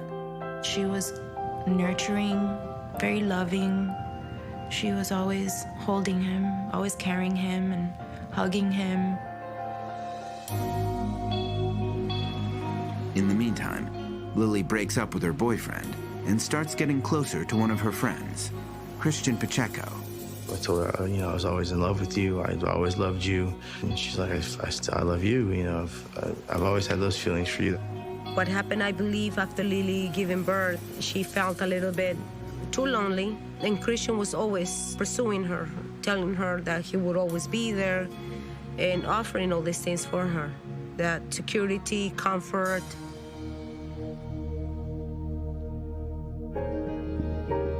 Within a month, Christian and Lily are engaged to be married. And that's when Lily moves into Christian's condo. We talked and I said, you want to stay? You want to move in? She's like, yeah, I do. So that's how we ended up living together. At first, things seemed to be going well. Lily was happy to be with Christian. It felt, like we were a family. We would take walks at night together. There were many times we go out to the beach, swimming in the water and having fun.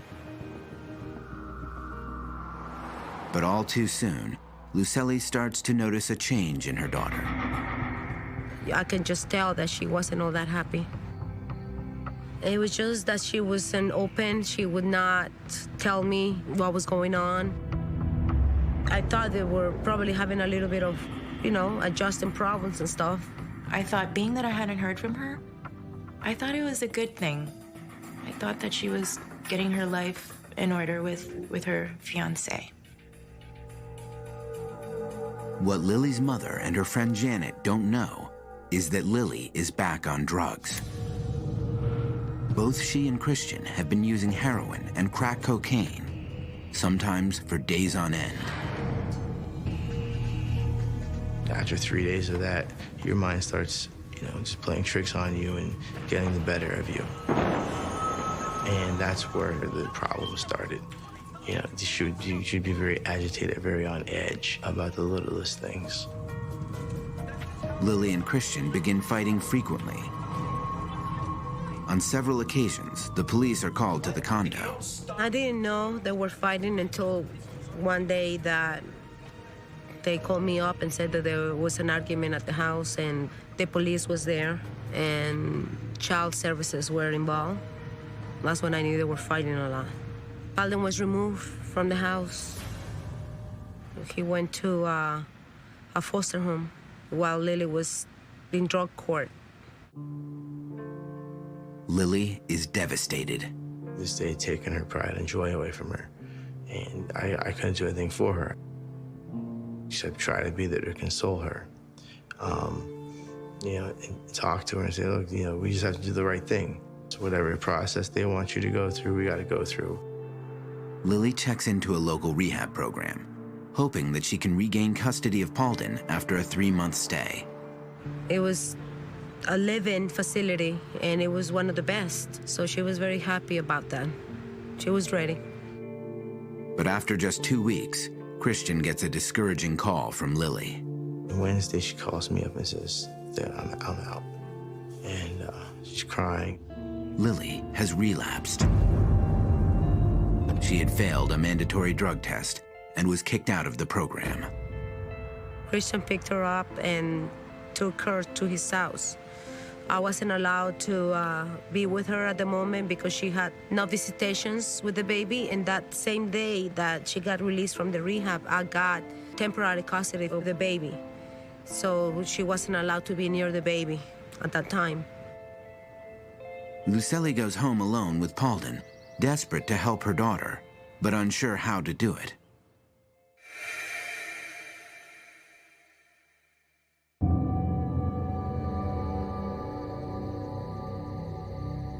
At 2 a.m. on June 2nd, Lucelli's phone rings. It's Christian, and he has some disturbing news. I'm sleeping and I get this phone call from Christian telling me that Lily walked out of the house and that she hasn't coming back and that he filed a missing persons report. Christian tells Lucelli that Lily had left the house the night before after arguing with Christian. Lucelli is not sure what to make of Christian's call. I thought that was odd, but I didn't think much of it. They probably had a fight and that she was gonna come back. At the time, Lucelli has no idea that Lily has disappeared. Coming up, a troubling incident might shed light on Lily's disappearance. She was just really, really drunk, and she tried to hang herself in my closet. I broke the pole down, put her on the bed. She's still frantic, still crying. On June 1st, 2007, 23-year-old Lily Aramburu has walked out of her boyfriend Christian's condo. After 2 days, she still hasn't come home, and Lily's loved ones are becoming concerned. The only thing that I remember her telling me is Christian says Lily went missing and he already reported her missing, not to worry. I thought that she just had a fight with Christian and she went to somebody else's house for a while, but she was gonna call me and let me know that she was okay, and that just never happened. According to the police report that Christian filed, Lily had walked out of the condo at around 2 a.m. the night before. He also told police what Lily had been wearing and what she might be carrying with her. What I did see her last wearing was a nightgown. She was sitting at my desk playing with a pair of my bungee cords. And the next day, I looked around the house and I couldn't find them. Strangely, the bungee cords Christian used on his bike rack are missing, but Lily had left everything else behind. She left her phone there, she left her purse there, she left everything at my house. And I'm like, that doesn't make any sense. It's like, why would she leave everything? You know, if she was gonna leave, why wouldn't she at least take a phone with her or something? Days go by with no word from Lily. So Lily's mother and her friend Janet decide to pay Christian a visit to find out more about the events leading up to Lily's disappearance. Christian didn't know that we were coming. We showed up at his house, and he was very, very nervous and very energetic. They immediately start asking Christian questions about the night of May 31st. And he started telling us, what happened. According to Christian, after he picked Lily up from rehab, they decided to buy drugs at a rundown crack house in Coconut Grove. From there, they went back to the condo with two friends, EJ and Kelly. At one point, Kelly leaves the room. I guess it was too noisy out in the living room for her, so she went into the bedroom, lay down. Lily and I were talking, and she got upset that Kelly went into the bedroom. So she was like, you want to be with Kelly now, blah, blah, blah. Christian promises Lily that nothing is going on between Kelly and him, and asks Kelly to leave their bedroom. I went back to talk to Kelly. He said, look, give us our room tonight. Lily's not in a good mood. But before Christian returns to the living room, Lily leaves.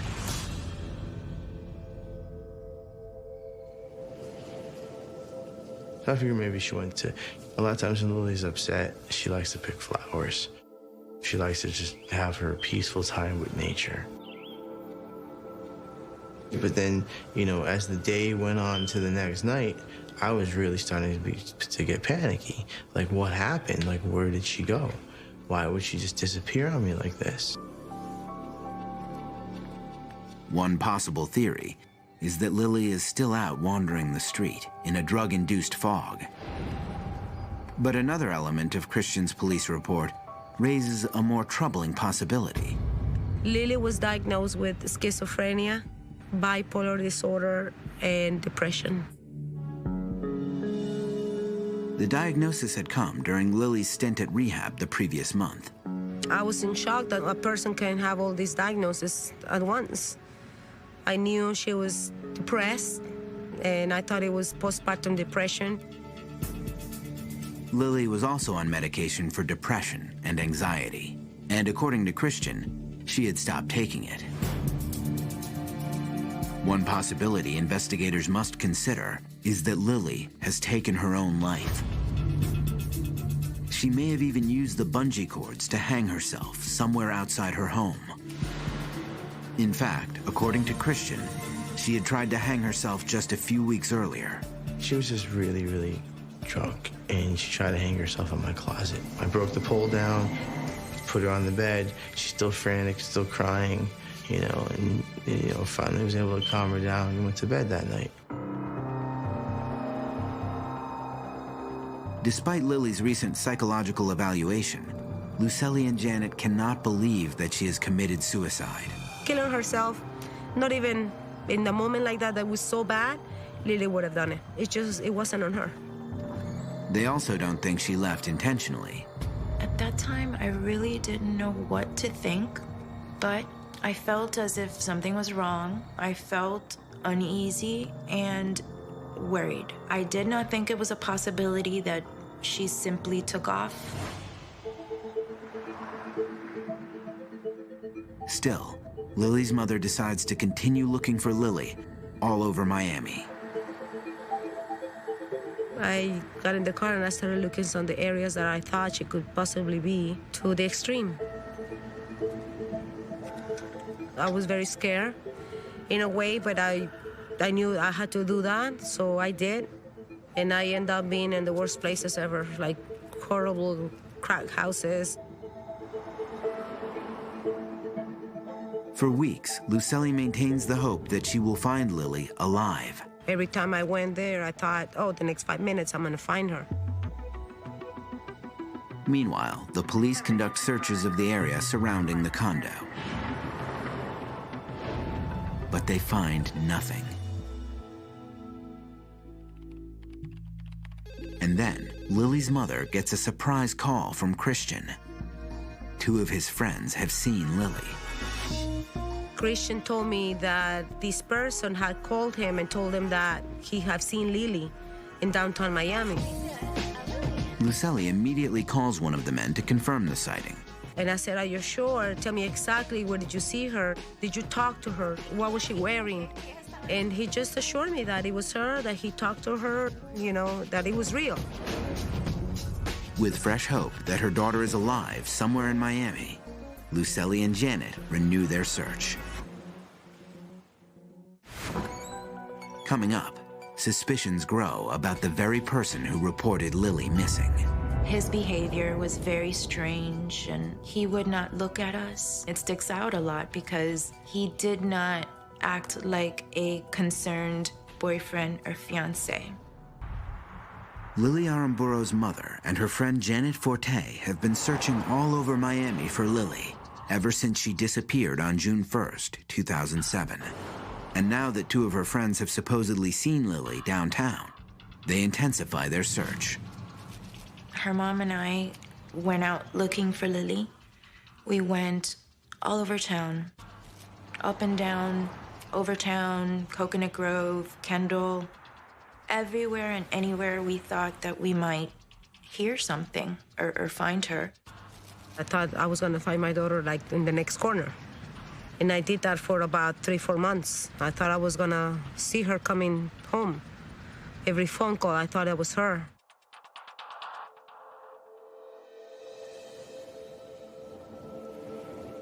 But they find no sign of Lily anywhere.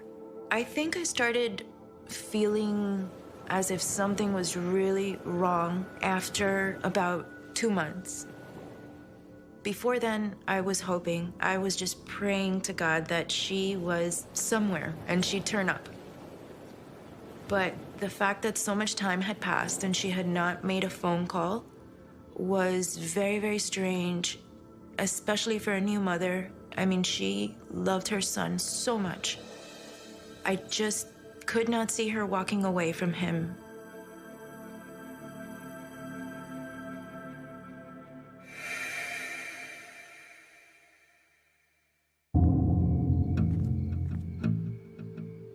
And as Lucely and Janet think back over the events surrounding Lily's disappearance, they begin to wonder about one of the last people to have seen Lily. Her fiancé, Christian Pacheco. I started having this feeling that there was something odd. For one, Lucelli wonders why Christian waited an entire day before filing a missing persons report. I called the police earlier, but they said you can't file a missing persons report for 24 to 48 hours unless it's a minor. Should I file the report Sunday morning? Maybe. I don't know, but I wasn't thinking about that. I was worried about where she was. I wanted to find her.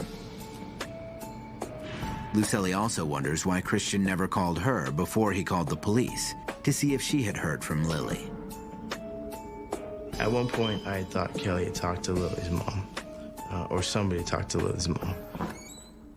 And when Janet thinks back about Christian's behavior when they met a few days after Lily disappeared, she becomes even more suspicious. His behavior was very strange, and he would not look at us. He would be talking, but he was cleaning his house at the time. It sticks out a lot because he did not act like a concerned boyfriend or fiancé. Janet and Lucelli begin to think Christian may know more than he is saying. Although he says his behavior at the time was the result of his emotional anguish. I was spiraling into such depression, and I was going to Overtown buying 20 bags of dope a day, trying to basically overdose. I just wanted to dull the pain of her being gone. I was feeling abandoned. Still, Lily's mother and her friend Janet Forte make their suspicions known to the Miami-Dade Police Department. In the meantime, all Janet and Lucelli can do is continue their search. We never stopped. Every moment that we had to search for her, we did. And always hoping that there was a lead out there, a tip out there, that someone had seen her, that we can get information. But that never happened.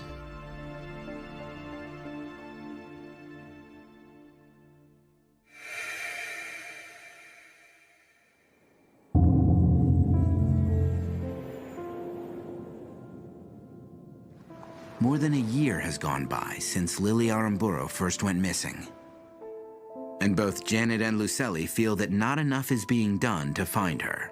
Because of my frustration with police, frustration with the media, I decided I had to do something. I couldn't just sit by and just wait for her to come back. I had to find out, what I can actively do to help. Janet launches a social media campaign to spread the word about Lily's disappearance. I started the blog, and after that, I started doing Twitter and Facebook for her. And then, in September of 2008, Janet's hard work pays off. Finally, someone was kind enough to write an article on our local paper, the Miami New Times. That's when private investigators Joe Carrillo and Anna Lanuza read about the case and decide to offer their services pro bono. Finally, Lily's disappearance is attracting some attention. We took on the case because Lily Aramburu is a mother and somebody's daughter, and she's lost and she needs to be found. It was my opinion, just from reading the article, that the police department probably was not doing all that they could. At the same time, the article seems to provoke some renewed interest from police, specifically in Christian Pacheco. The police just jumped into action, and they picked up Christian soon after, and they took him in to take the polygraph. But when the results come in, Janet and Lucelli's suspicions seem to be put to rest. And from what the detective told us was that Christian passed it. He passed the polygraph. If you pass a polygraph, that goes pretty far in eliminating you from being a person of interest with us or law enforcement. So that took our focus away from Christian. But in order to get a clearer idea of the sequence of events on the night Lily disappeared, Joe Carrillo and Anna Lanuza decide to meet with the last known people to have seen Lily: Kelly, EJ, and Christian. According to Carrillo, Kelly tells them all about the events of that night, including the argument between Lily and Christian. And we also asked her where else Lily may have gone, because the article said that she just walked out and left. And there was only one other place that Kelly knew of, and that was a home in Coconut Grove that was a crack house. It was a place we'd stopped over earlier that day. According to Christian, the house was home to an array of unsavory activities. Guys pimping out their girlfriends or forcing their girlfriends to have intercourse with people for drugs. Standard crack house. The floors were tore up, the walls were tore up. There was no toilet, there was no running water, there was no refrigerator, there's no electricity. Joe Carrillo and Anna Lanuza find out that one of the men who hangs out at the house has an extensive criminal record that includes second-degree murder. And they begin to wonder if Lily went to the house in Coconut Grove and became the victim of foul play. I really felt that that's what could have happened, that she went over there and something happened. It's hard to speculate what may have happened in that house. All I know as an investigator is that she had frequented the house before, and there is a person in that house that has killed somebody before.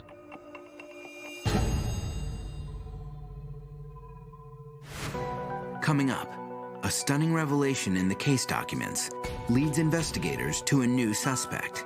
I didn't fall out of my chair because I think it was a big chair, you know, and I said, what?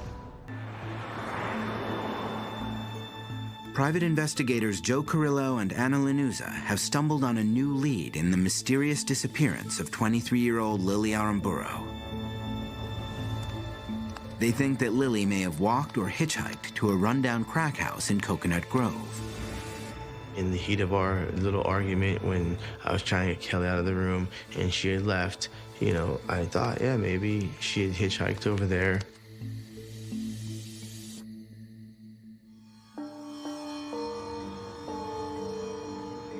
The private investigators begin looking into everyone connected to the house. So how do we get to what happened there? I tried to talk to the individual who ran that house. After numerous attempts, Joe finally reaches the man on the phone.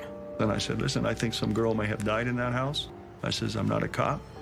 I won't even work with the cops if you'll trust me, but I need to find this girl. The owner doesn't give Joe much information, but Joe learns from another source that the man who had served time for second-degree murder is currently out on bond on an open cocaine charge. The timing would be perfect to pick him up for questioning, but Joe doesn't have the authority.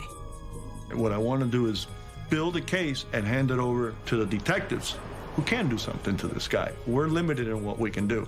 We were basically out there gathering facts to pass it on to law enforcement so they could do what they do. But after briefly investigating the crack house, the police take no further action. Soon, with all the leads running out and a police force that cannot commit the necessary resources to the investigation, the case goes cold.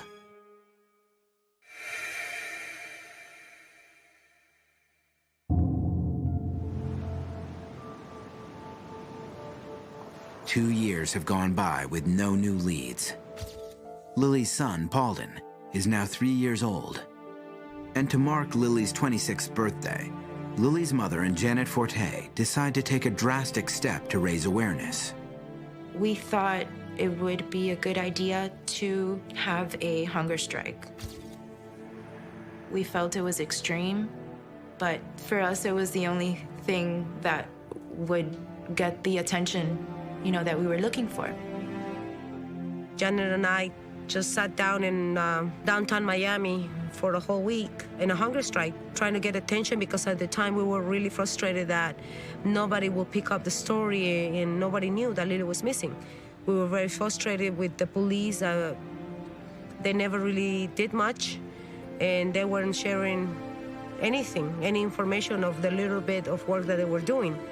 So we were in limbo, really. Así es que tal, muy buenas noches. Una madre desesperada que ha logrado... Several local Spanish media outlets cover the hunger strike. But sadly, the renewed attention to the case doesn't bring in any fresh information. So I think the whole Miami knew that Lily was missing, but we never got a lead.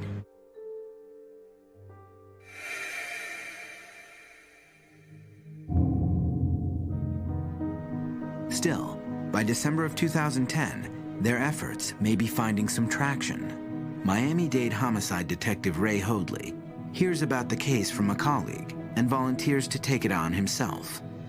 I made a decision and asked the people that I work for in the Homicide Bureau if we could take a look at the case and review it. And they agreed to let me do that. And from, the moment I met him, I knew that, things were gonna get better for the investigation. And it was the first time in 3 years that I felt, positive, and he changed my whole view of the police department, this man. Detective Hoadley begins his investigation by going through all of the existing case files. It seemed like there was a lot of information in the file, but a lot of the information hadn't been verified. It also seems to Detective Hoadley that the story in the initial police report doesn't quite make sense. It just seemed very unusual that a female would walk out of an apartment at 2 o'clock in the morning wearing only a nightgown, without any money, without any credit cards, without a phone, when all that was available to her at the apartment she left from. And as Detective Hoadley sifts through the case files, he comes upon a document relating to Lily's fiancé, Christian Pacheco, that could dramatically redirect the rest of the investigation. It's the polygraph test administered to Christian in 2008. We found the polygraph report in the case file which showed that he had not passed it. There was deception noted to the question, do you know what happened to Lily? During my initial briefing with missing persons, I was told that he had, in fact, passed a polygraph. Joe Carrillo, Janet, and Lucelli had also been told that Christian passed the test, with no deception indicated. And I didn't fall out of my chair because I think it was a big chair, and I said, what? He said, Christian failed his polygraph. I said, the one they gave him in 08? And he says, yes. It appears that somehow the results had initially been miscommunicated to everybody. And suddenly, the focus of the investigation shifts dramatically. So after that was when the investigation was turned towards Christian. But before Detective Hoadley meets with Christian himself, he needs to essentially start from scratch. So we started at the very beginning and tried to redo the entire investigation. Now, Lily's mother and her friend Janet Forte have newfound hope that Paulden may someday find out what happened to his mother.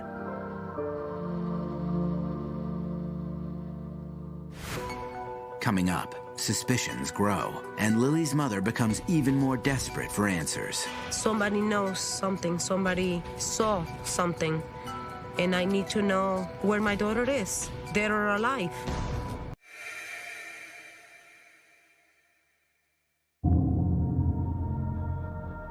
It's been more than 3 years since Lily Aramburu disappeared, and now homicide detective Ray Hoadley has taken over the investigation.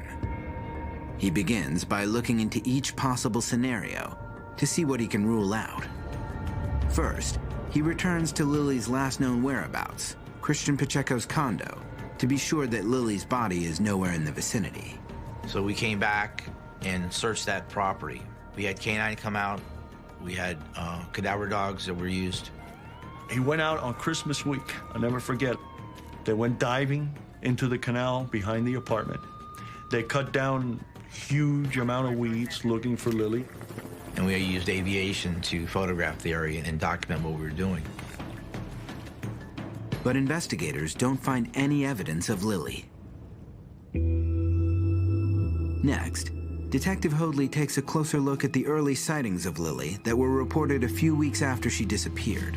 The persons supposedly that had seen Lily had never been interviewed, so I said, well, we need to establish if she's been seen after her disappearance. It makes it an entirely different investigation than if she was never seen afterwards.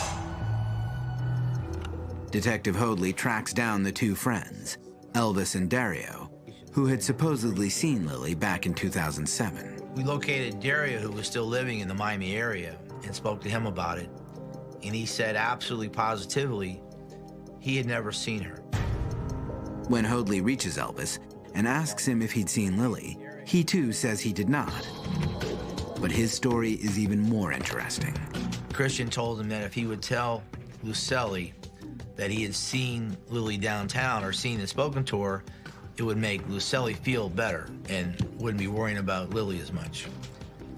And finally, Elvis agreed to do that because Christian was paying for his drugs. They were lying. They never saw her. Hoadley thinks that Christian may have fabricated the sightings to cover up his own involvement in Lily's disappearance. Christian, however, vehemently rejects this line of thought. I told nobody to say they saw Lily because I wanted, if you saw Lily, I wanted you to come to with your own merit and it to be a true, factual thing. And for reasons beyond my comprehension, he had said that I told him to say that he'd seen Lily, and there's no way that is possible. It's still unclear what did happen to Lily. For one thing, Hoadley doubts she's been out wandering the streets without contacting anybody. She would never have spent that amount of time away from her son without contacting her family. It just wasn't the way she was. Whatever her faults were, she cared deeply for her son and was very close to her mom. I hate to say it, but if she was alive, she would have called. She would have found a way. Detective Hoadley also looks into the crack house one more time as a possible site of foul play. There's no evidence of any sort that Lily went to that house that night. There were some people that lived in that house that had prior criminal records, but there was nothing linking Lily to those people or to that house. Now, with the sightings of Lily discounted and a murder at the crack house improbable, it appears more likely to Hoadley that something happened to Lily at Christian's condo. So he decides to sit down with the one person who might have some answers, Christian Pacheco.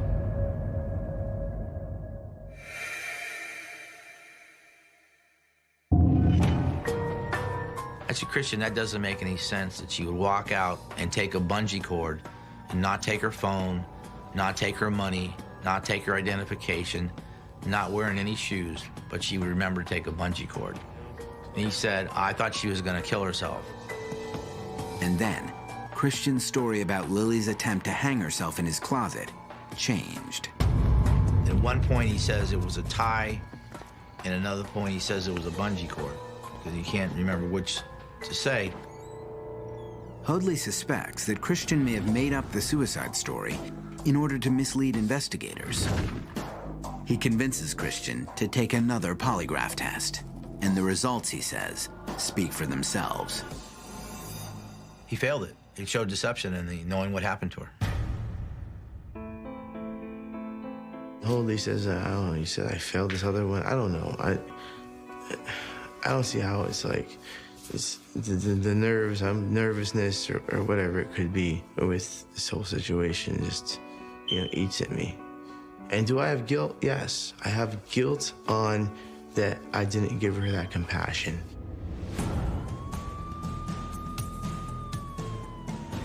In April of 2011, the police searched the wooded area near the condo again. But they find nothing, leaving Lily's mother desperate for answers. Somebody knows something, somebody saw something, and I need to know where my daughter is, dead or alive. I need to find out what happened to her. She's my daughter, my only daughter. Detective Hoadley has since retired from the Miami-Dade police, but his suspicions remain intact. And I think sooner or later, the truth will come out. I believe she died that night. I don't know how she died. I don't think we've been told the truth. Proof is that he failed the polygraph. Proof to me is that he was always avoiding me. Proof is that if he was about to marry my daughter, he would just make a phone call and ask me in 4 years, how are you? How is Spalding? Do you know anything about Lily? I never got that. So to me, that's screaming guilt. He's hiding something. Despite the accusations swirling around him, Christian Pacheco maintains his innocence. If I had something to do with her disappearance, why would I force the police to take a missing persons report when I could have let that go as long as I wanted to, right? I had nothing to do with Lily's disappearance. There is nothing that I knew more than her leaving my apartment. And there's nothing I know, there's nobody I've spoken with, there's nobody that I've talked to that has any idea, along with myself, about what happened to Lily that night after she left. All Lily's mother and her friend Janet Forte can do is try to move on with their lives. We need to find her. Her family needs some sort of resolution. I can't imagine her son growing up not knowing what happened to his mother and thinking that she abandoned him or something like that. I kept moving forward because I have a tremendous gift, a tremendous blessing, which is Lily's son, which it happens to look identical. And it's just another chance for me to give my love to my daughter, to him, to learn from all these things.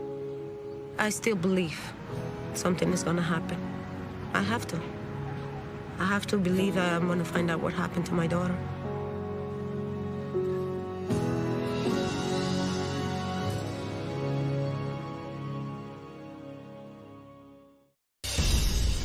After a lifetime of struggle, 22-year-old Jamie Fraley was on the brink of achieving all her life's goals. She was thriving, and she just seemed like she was really going down a good path. She was in love and she was very happy. But then, Jamie misses an important appointment near her Gaston, North Carolina home and is never heard from again. The day we went into Jamie's apartment and saw her pocketbook and keys, I knew something was wrong. Did Jamie walk out on her new life? There was no sign of forced entry or anything, leaving individuals to believe that wherever she had gone willingly. Or was there a more sinister motive behind her disappearance? His obsession with Jamie was more sexually in his mind. Just when police think they're close to cracking the case, a gruesome discovery changes everything. I did not see anything like this coming. Gaston, North Carolina is a quiet community located in one of the greenest, resource-rich corners of the country. And for Gaston County native Jamie Fraley, 2008 is shaping up to be the best year of her life. Standing at only 4'9", Jamie seems poised to get everything she's ever wanted. Jamie was a very small, petite girl, but her personality was like a piece of dynamite.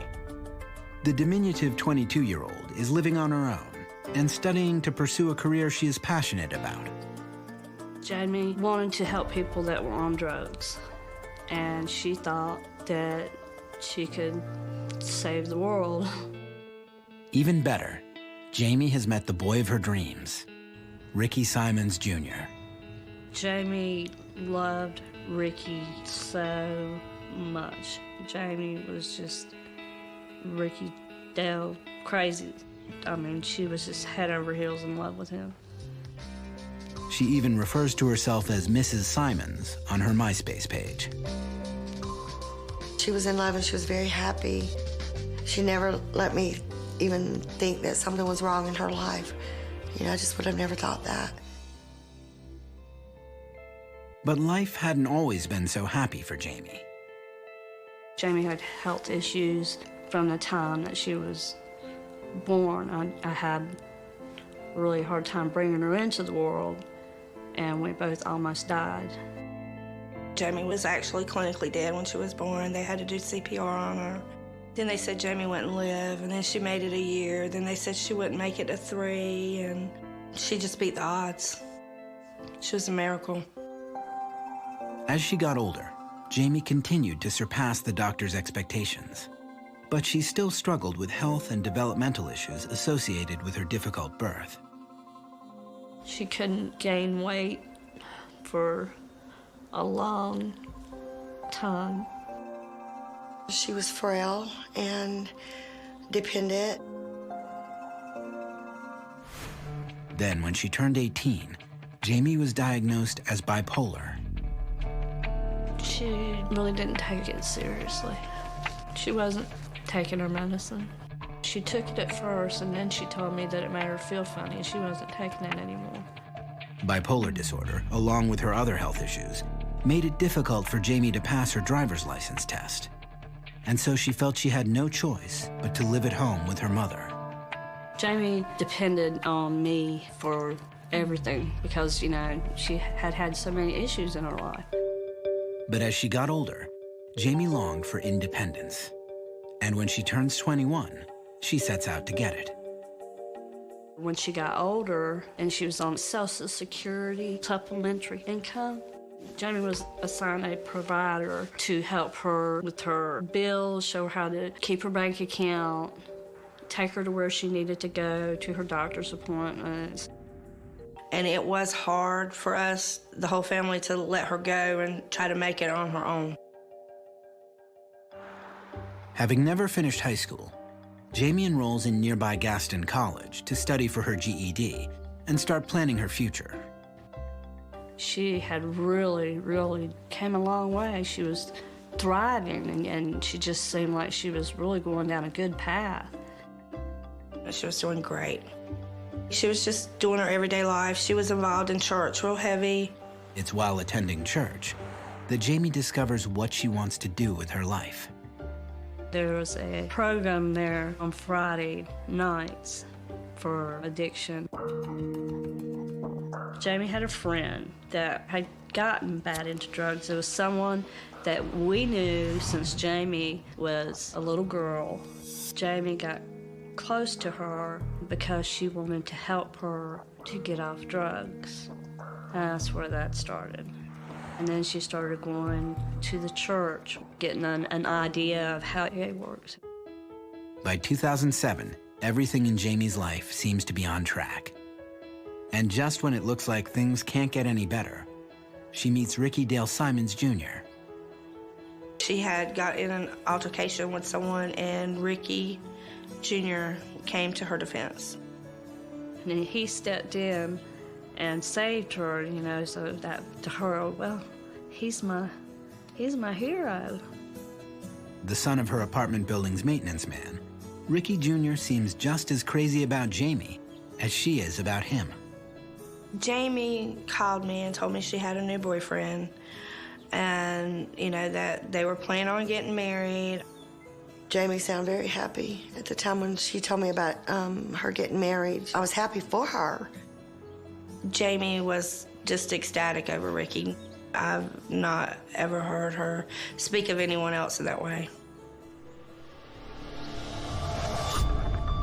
But in early January 2007, Ricky is convicted of felony larceny. Because of a lengthy record of previous larceny charges, Ricky is sent away to prison for 15 months. She'd said that he was in jail, and it really bothered me and disturbed me. And I asked her, I said, Jamie, you know, you really want to think about this? You know, you don't want to jump into this. Ricky Jr. does have drug issues. If you go back and look at Ricky Jr. criminal record, possession of stolen goods, larceny, things like that, could use to buy the drugs with, that's their problem. Despite her family's reservations, Jamie is resolute in her love for Ricky. Nothing you could say or do to stop her. Don't say anything bad about him. She wrote him every day for 15 months straight, every single day. And every time I visit her, you know, she'll be writing, and she'll have thousands and thousands of pieces of paper, you know, scattered everywhere, because she wanted to be perfect. send Ricky in jail. Jamie spends most of the time waiting for Ricky Jr.'s return with his father, Rick Sr., and his girlfriend, Kim Sprenger. When they were living all at the apartment complex, they were very close. They hung out a lot together. Jamie went over to the apartment a lot, and they would cook together. Jamie mentioned that he would just take her places. It was Ricky Jr.'s father, and it was one day going to be her father-in-law. He looked after Jamie somewhat. He would run her to the store. Jamie did not have a driver's license. He would be there for her if she called him. She came dependent on Rick when Rick Jr. was locked up. She came very dependent on him.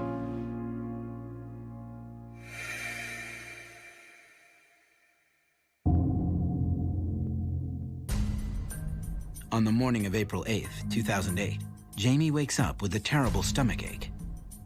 As the morning progresses, the pain in her stomach intensifies, and she calls her provider to drive her to the ER. At the hospital, she is diagnosed with the flu and sent home. Jamie called me on April the 8th. I was at my sister's house.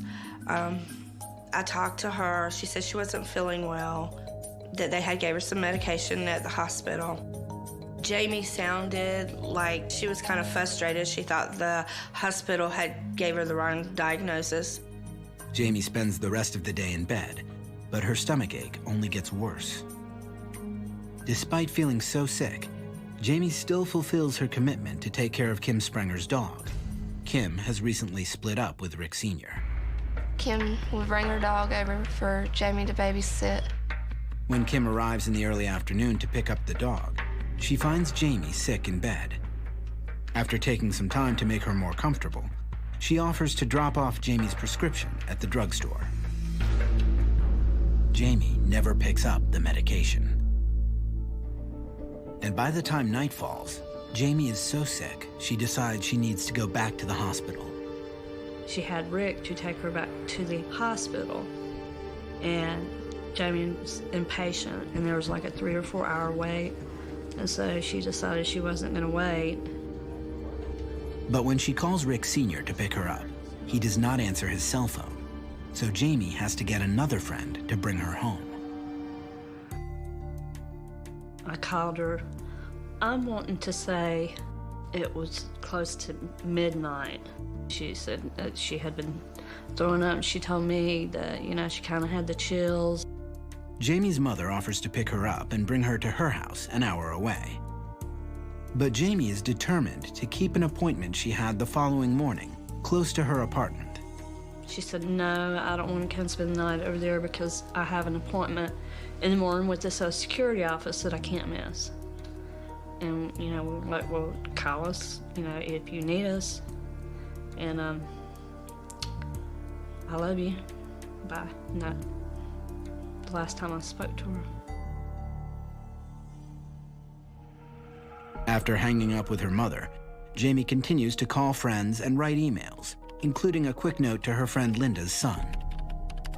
He was at Iraq at the time, and he just described to me that, you know, she wanted to know how he was doing. There was nothing in that email that would give him a hint that anything was wrong at all. This is the last email Jamie sends before she disappears. Coming up, an ominous call from Jamie's provider sends her family into a panic. Her provider calls me and says, I can't even get her to the door and I can't get her on the phone. After a childhood fraught with health issues, 22-year-old Jamie Fraley seemed to be on her way to having it all: love, independence, and a career she was passionate about. But on April 8th, 2008, she comes down with a horrible stomachache that sends her to the hospital twice. Jamie was sick, but I believe she thought she would be better in the morning, and she wanted to make sure she made that appointment. The appointment at the Social Security office represented another milestone in Jamie's progress. Jamie's appointment for the Social Security was to see if money could be turned over to her, seeing that she was trying the independent living and that she could handle her own money. When Jamie's family doesn't hear from her the morning of her appointment, they assume she's feeling better. The next morning, I'm thinking Jamie's at the Social Security office. We did not call Jamie the next day. It wasn't unusual to go a little while without talking to her.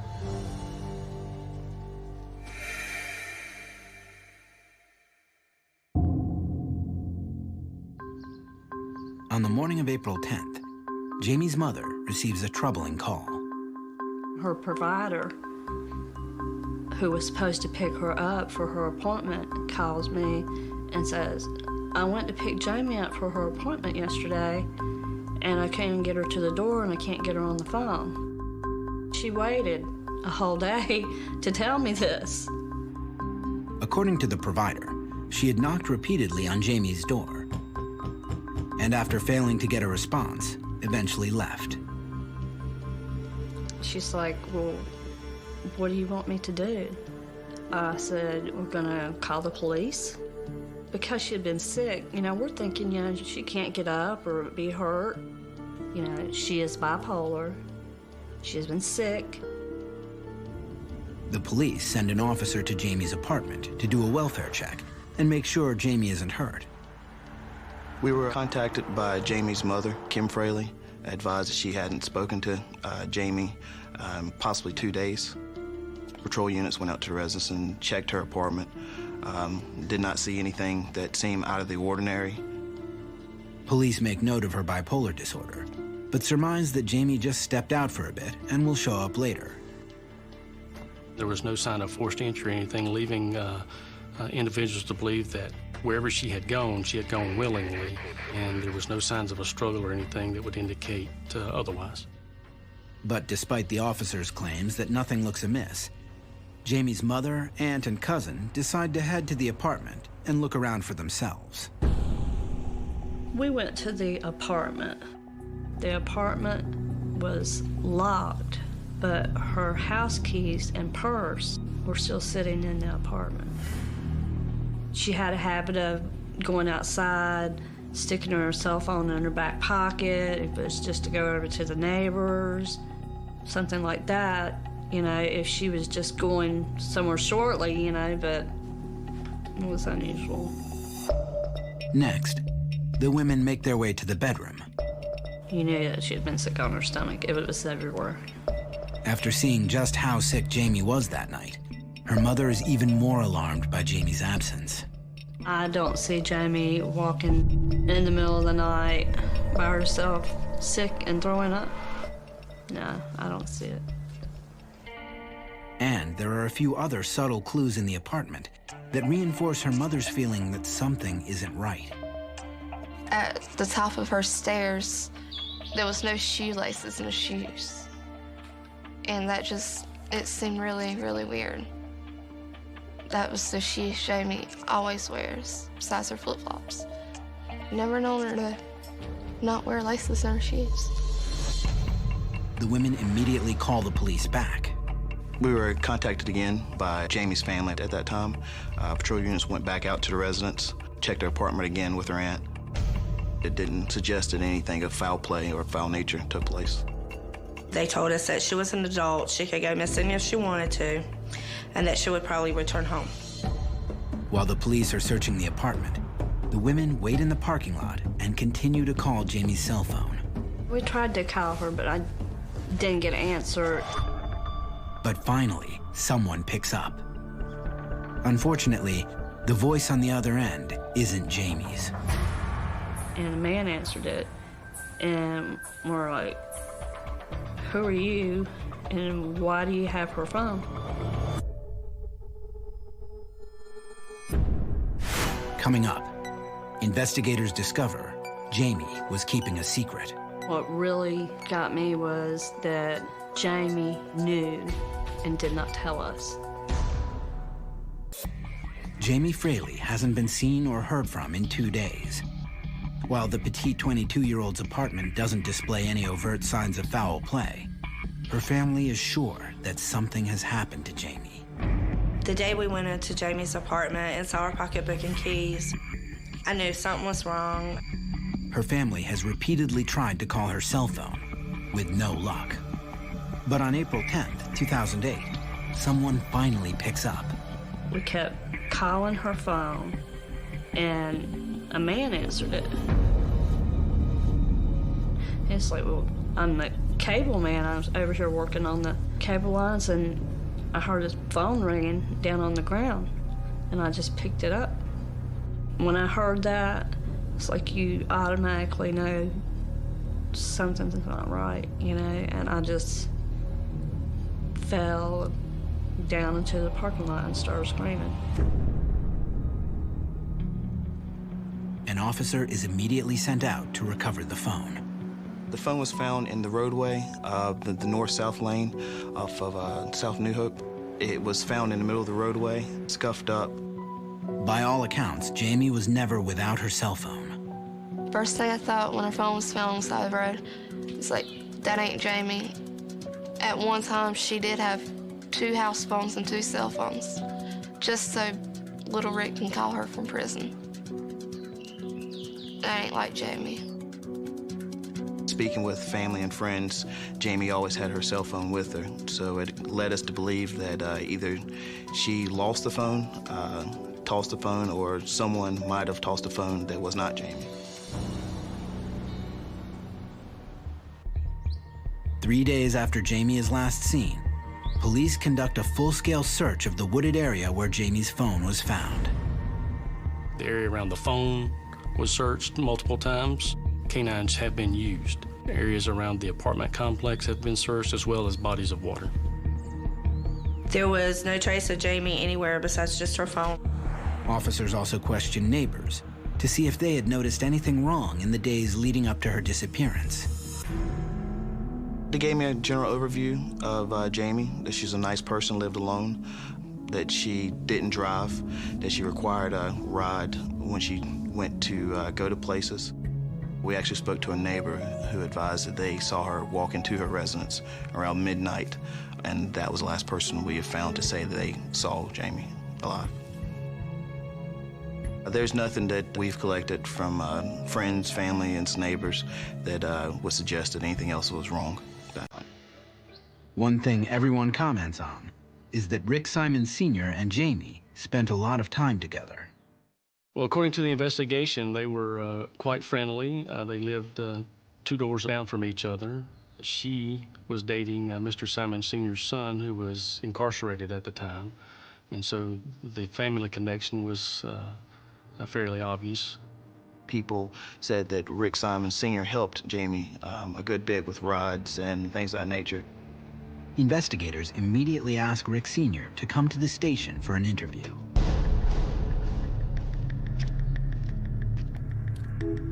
In my conversation with Rick Sr., found him to be very cold, manipulative, didn't give much information, but he was cooperative in talking with us.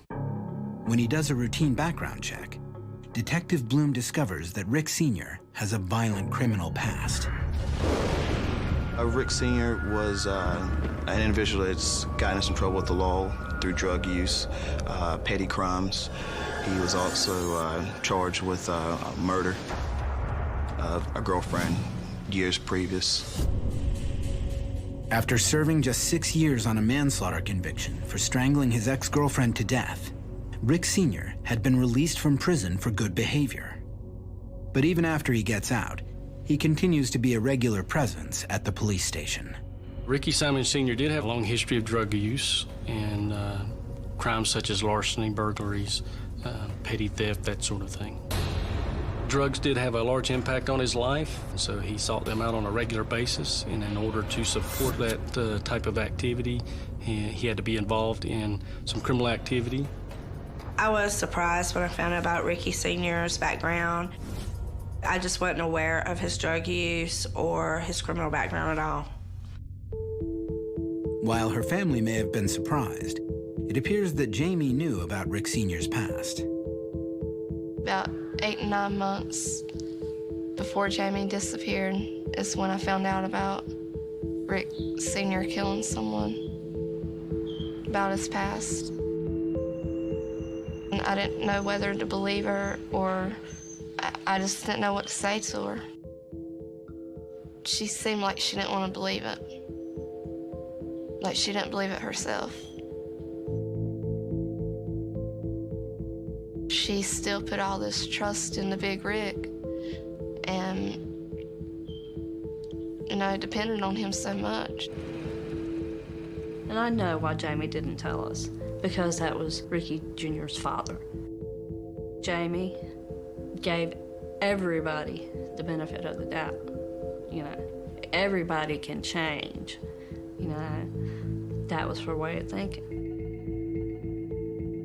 And Rick Sr.'s past wasn't the only thing Jamie was keeping from her family. She was also not telling them everything about his present situation. I say it was months before Jamie disappeared. Kim and Rick's relationship started falling apart. She had moved out. They had a volatile relationship. And according to reports, the breakdown of Rick Sr. and Kim Sprenger's relationship may have had a lot to do with Jamie. She would come home from work, and Jamie would be in the house alone with Rick Sr. Coming up, was Rick Sr. getting too close to his son's girlfriend? His obsession with Jamie, it didn't seem fatherly. It was more sexual in his mind. 22-year-old Jamie Fraley hasn't been seen or heard from in days. We've determined that no financial activity has occurred since Jamie went missing on any of her credit and her financial resources. It does raise the level of concern in an investigation such as this as to Jamie's status. Detectives scrambled to find a reason for the frail young woman's disappearance. Interviews with neighbors at Jamie's apartment complex point detectives in an unexpected direction. During the course of the investigation, I collected statements that Rick Simon Sr. said things about Jamie and to Jamie and that were more of a sexual nature that showed that he had an interest in her. It seems Jamie Fraley may have played a central role in the demise of her future father-in-law's relationship with his girlfriend, Kim Sprenger. When I was around Jamie and Rick Sr. both, I could tell like he was obsessed with Jamie. Rick Sr. is paying more attention to his daughter-in-law than he is his girlfriend. Ms. Sprenger did explain to us that that was an issue during her relationship with Simon Sr. And she explained that to Rick. Ms. Sprenger said that that was a problem. Rick Sr. had met Kim Sprenger when her husband, a wealthy architect, had hired him to do some maintenance work for their home design business. Their connection intensified, and 2 years later, Kim walked out on her husband and 3 children to move in with Rick in the apartment next door to Jamie's. He was an intelligent man.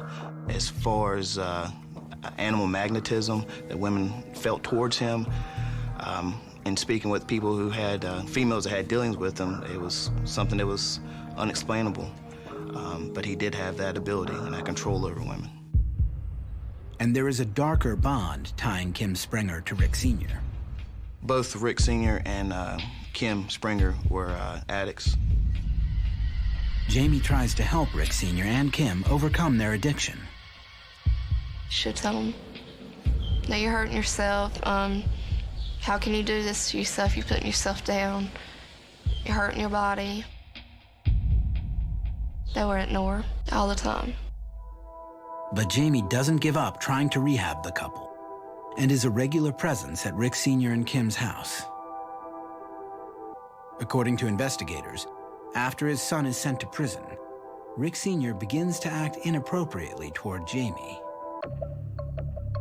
Rick Sr., you know, he would just make these jokes around me and Jamie that it would give me this weird vibe off of him. Just like really perverted jokes. He would comment on, you know, what she was wearing, how short her shorts were, how low her top was. But he would comment it as if he liked it, you know. I'm pretty sure that he probably made moves on Jamie when Junior left.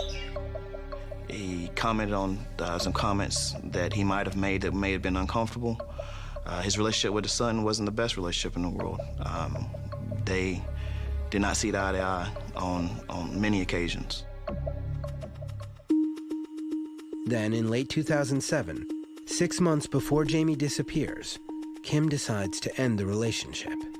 Rumors and allegations did play some role, but I believe it was the drug use also that played a major role in their separation. Kim told the police that she was trying to recover from her addiction, and Rick Sr. was not at that point in his life where he wanted to stop doing drugs. According to family members, once Kim Sprenger moves out, Rick Sr. pays Jamie more attention than ever. Jamie, you know, just laugh at his jokes, put it off like it didn't bother her. But if you looked into her eyes, you know, you can tell that she felt like I can handle him, you know. 3 days after Jamie disappears, as detectives discover the complexity of her relationship with Rick Sr., the results of her cell phone analysis return. Jamie's cell phone was handled by too many people to lift any viable prints, but phone records show that the last time anyone spoke to Jamie was around midnight on April 8th. During one of her last phone calls, she spoke to a friend in Albemarle.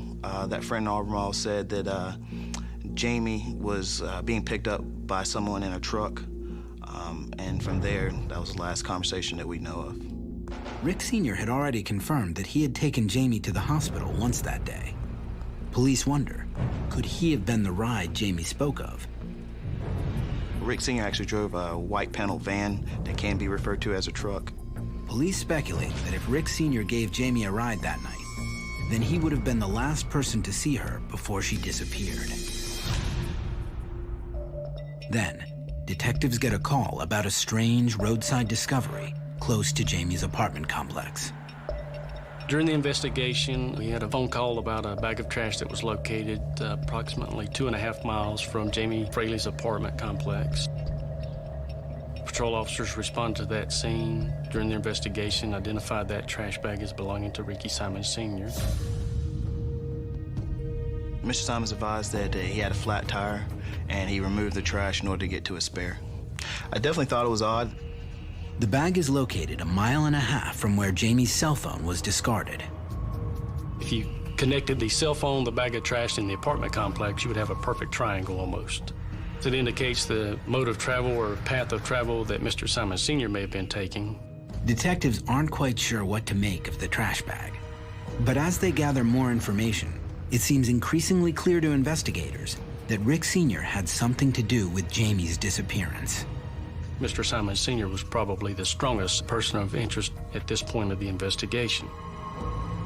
When the police said Rick was the main person of interest in the case, I was confused about it because I didn't want to believe that, because I knew that they were supposedly friends. I mean, he spends so much time with her, you know, and they're close, and why would he want to hurt her? I could not fathom a reason of why he would want to hurt her. When Rick Jr. gets out of prison 3 weeks after Jamie goes missing, he is devastated. Ricky Jr. responded to Jamie's disappearance hard. He had no family member to go pick him up. So me and my sister and my brother-in-law went and picked him up and took him in. He was out daily looking for Jamie. I believe Ricky Jr. was serious about marrying Jamie. He is furious to learn his father is the main person of interest in the disappearance of the girl he loves. When Ricky Jr. found out that his father was the main person of interest, he was extremely angry at his father. He cooperated with the police and whatever they needed to know about his father. After Jamie went missing, he argued with his father constantly. Rick Sr. and Ricky Jr.'s relationship was bad. While Rick Sr. is cooperative and comes in for an official interview, Detectives are not convinced he's telling them everything. They have probable cause to obtain a warrant that allows them to track Rick Sr.'s movements. A search warrant was issued and granted for Ricky Dale Sr.'s vehicle to be tracked. It was tracked for, I believe, about a month. From there, we went back and checked the locations where Mr. Simons visited and searched those areas. Detectives hope that if they follow Rick Sr., he will somehow lead them to Jamie. Instead, they find what they think is a disturbing pattern to his movements. During the time that we were tracking Rick Sr.'s vehicle, he was in areas near Kim Springer's residence. It appeared that he was following Miss Springer, stalking her, if you will. Police immediately notify Kim Springer that her ex-boyfriend Rick Sr. is stalking her. She was advised to take out a restraining order against him. He was known to have broken into her vehicle. The day after the police warn her that Rick Sr. is watching her, Kim Springer files a restraining order. First thing I thought, I was like, you know, he probably did have something to do with this, and Kim knows something. And he's probably gonna kill her. That's what came to my mind. Coming up, a horrifying discovery turns the investigation on its head. I did not see anything like this coming.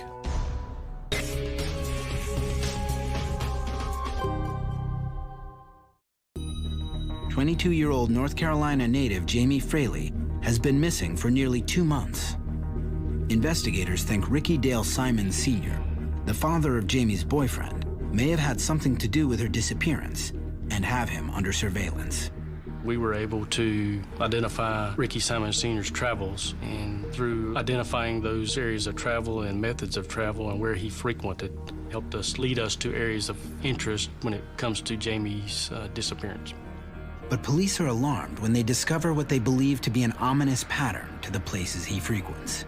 Ricky Simons Sr. had been stalking Kim Springer. They warn Kim Springer, who obtains a restraining order against Rick Sr.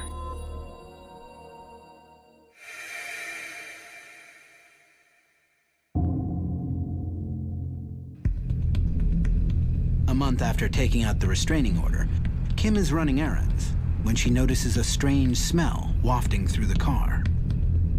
Miss Springer did notice something unusual smell in her vehicle, but wasn't able to pinpoint what that was. Throughout the weekend, Kim is bothered by the smell. But it isn't until Sunday afternoon that she thinks to look in the trunk. She screams in horror when she realizes the source of the smell. It's Rick Sr.'s decomposing body. We were advised that Mr. Simons was found in the trunk area of Miss Springer's vehicle. When I found out about Rick Sr.'s death, I just went into total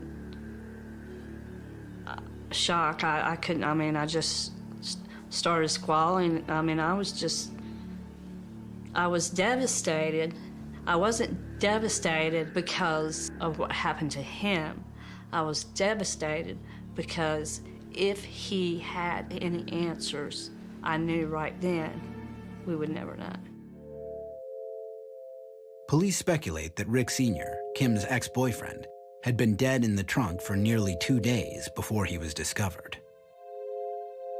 Ricky Simons Sr. was determined to have died by hyperthermia, basically heat exhaustion or overheated in the trunk of the car. He was intoxicated, also had drugs in his system. Underneath the body, police make another disturbing find. Personal belongings of Miss Springer's that had been taken previously from her vehicle were found in his possession, as well as a weapon. A knife was found inside the vehicle with Mr. Simons Sr. Investigators wonder if Rick Sr. planned to attack Kim Springer, but got disoriented and accidentally locked himself in the trunk due to the combination of drugs in his system and the extreme heat of the day.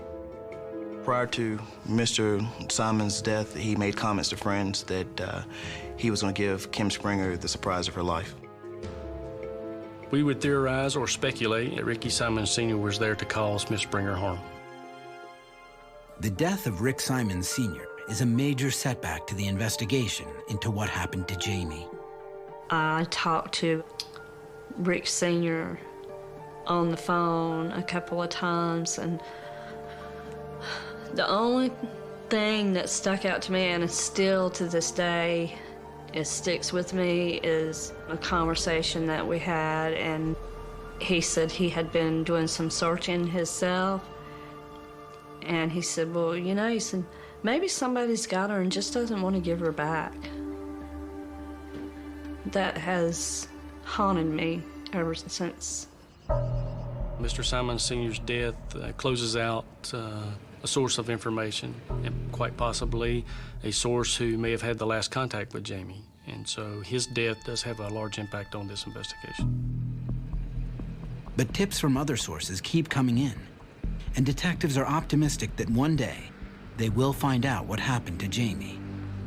We have searched with K9, with other investigative ground-penetrating devices, wooded areas around the property, across from the property, as well as miles away from the property. I think total we've searched probably 15, 16 square miles, if not more, in several different areas throughout the county. But we'll keep moving forward and work towards solving it and bring closure to it. A copy of Jamie Fraley's active case file resides on my desk and stays on my desk, and so that I can see it daily. I do think we will find Jamie Fraley at some point. It's difficult to gauge Rick Jr.'s reaction to his father's passing. I don't believe that Ricky Jr. had a father-son relationship. His father was not around and did not really play a role in his growth. So I did let him stay with us for a while. And he did good for a while. He went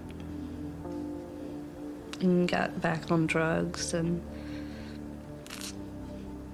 back down the same path. For Jamie's mother, every day is a struggle. Some people say, don't question God, but, you know, I've had a hard time bringing her into the world, you know. Why would you take her from me? And I was supposed to be there to protect her. And I haven't got past that. It makes you feel like a bad mother. Wondering, well, when you go to eat, and you think, well, I can't. Because what if she's not getting to eat? Or you go to sleep. Tell me I can't. What if she's not getting to sleep? Why should I have the right to eat or sleep? Her family is committed to finding Jamie and bringing her home at any cost. At this point in time, I mean, I just want Jamie to come home. I hope that she's still alive.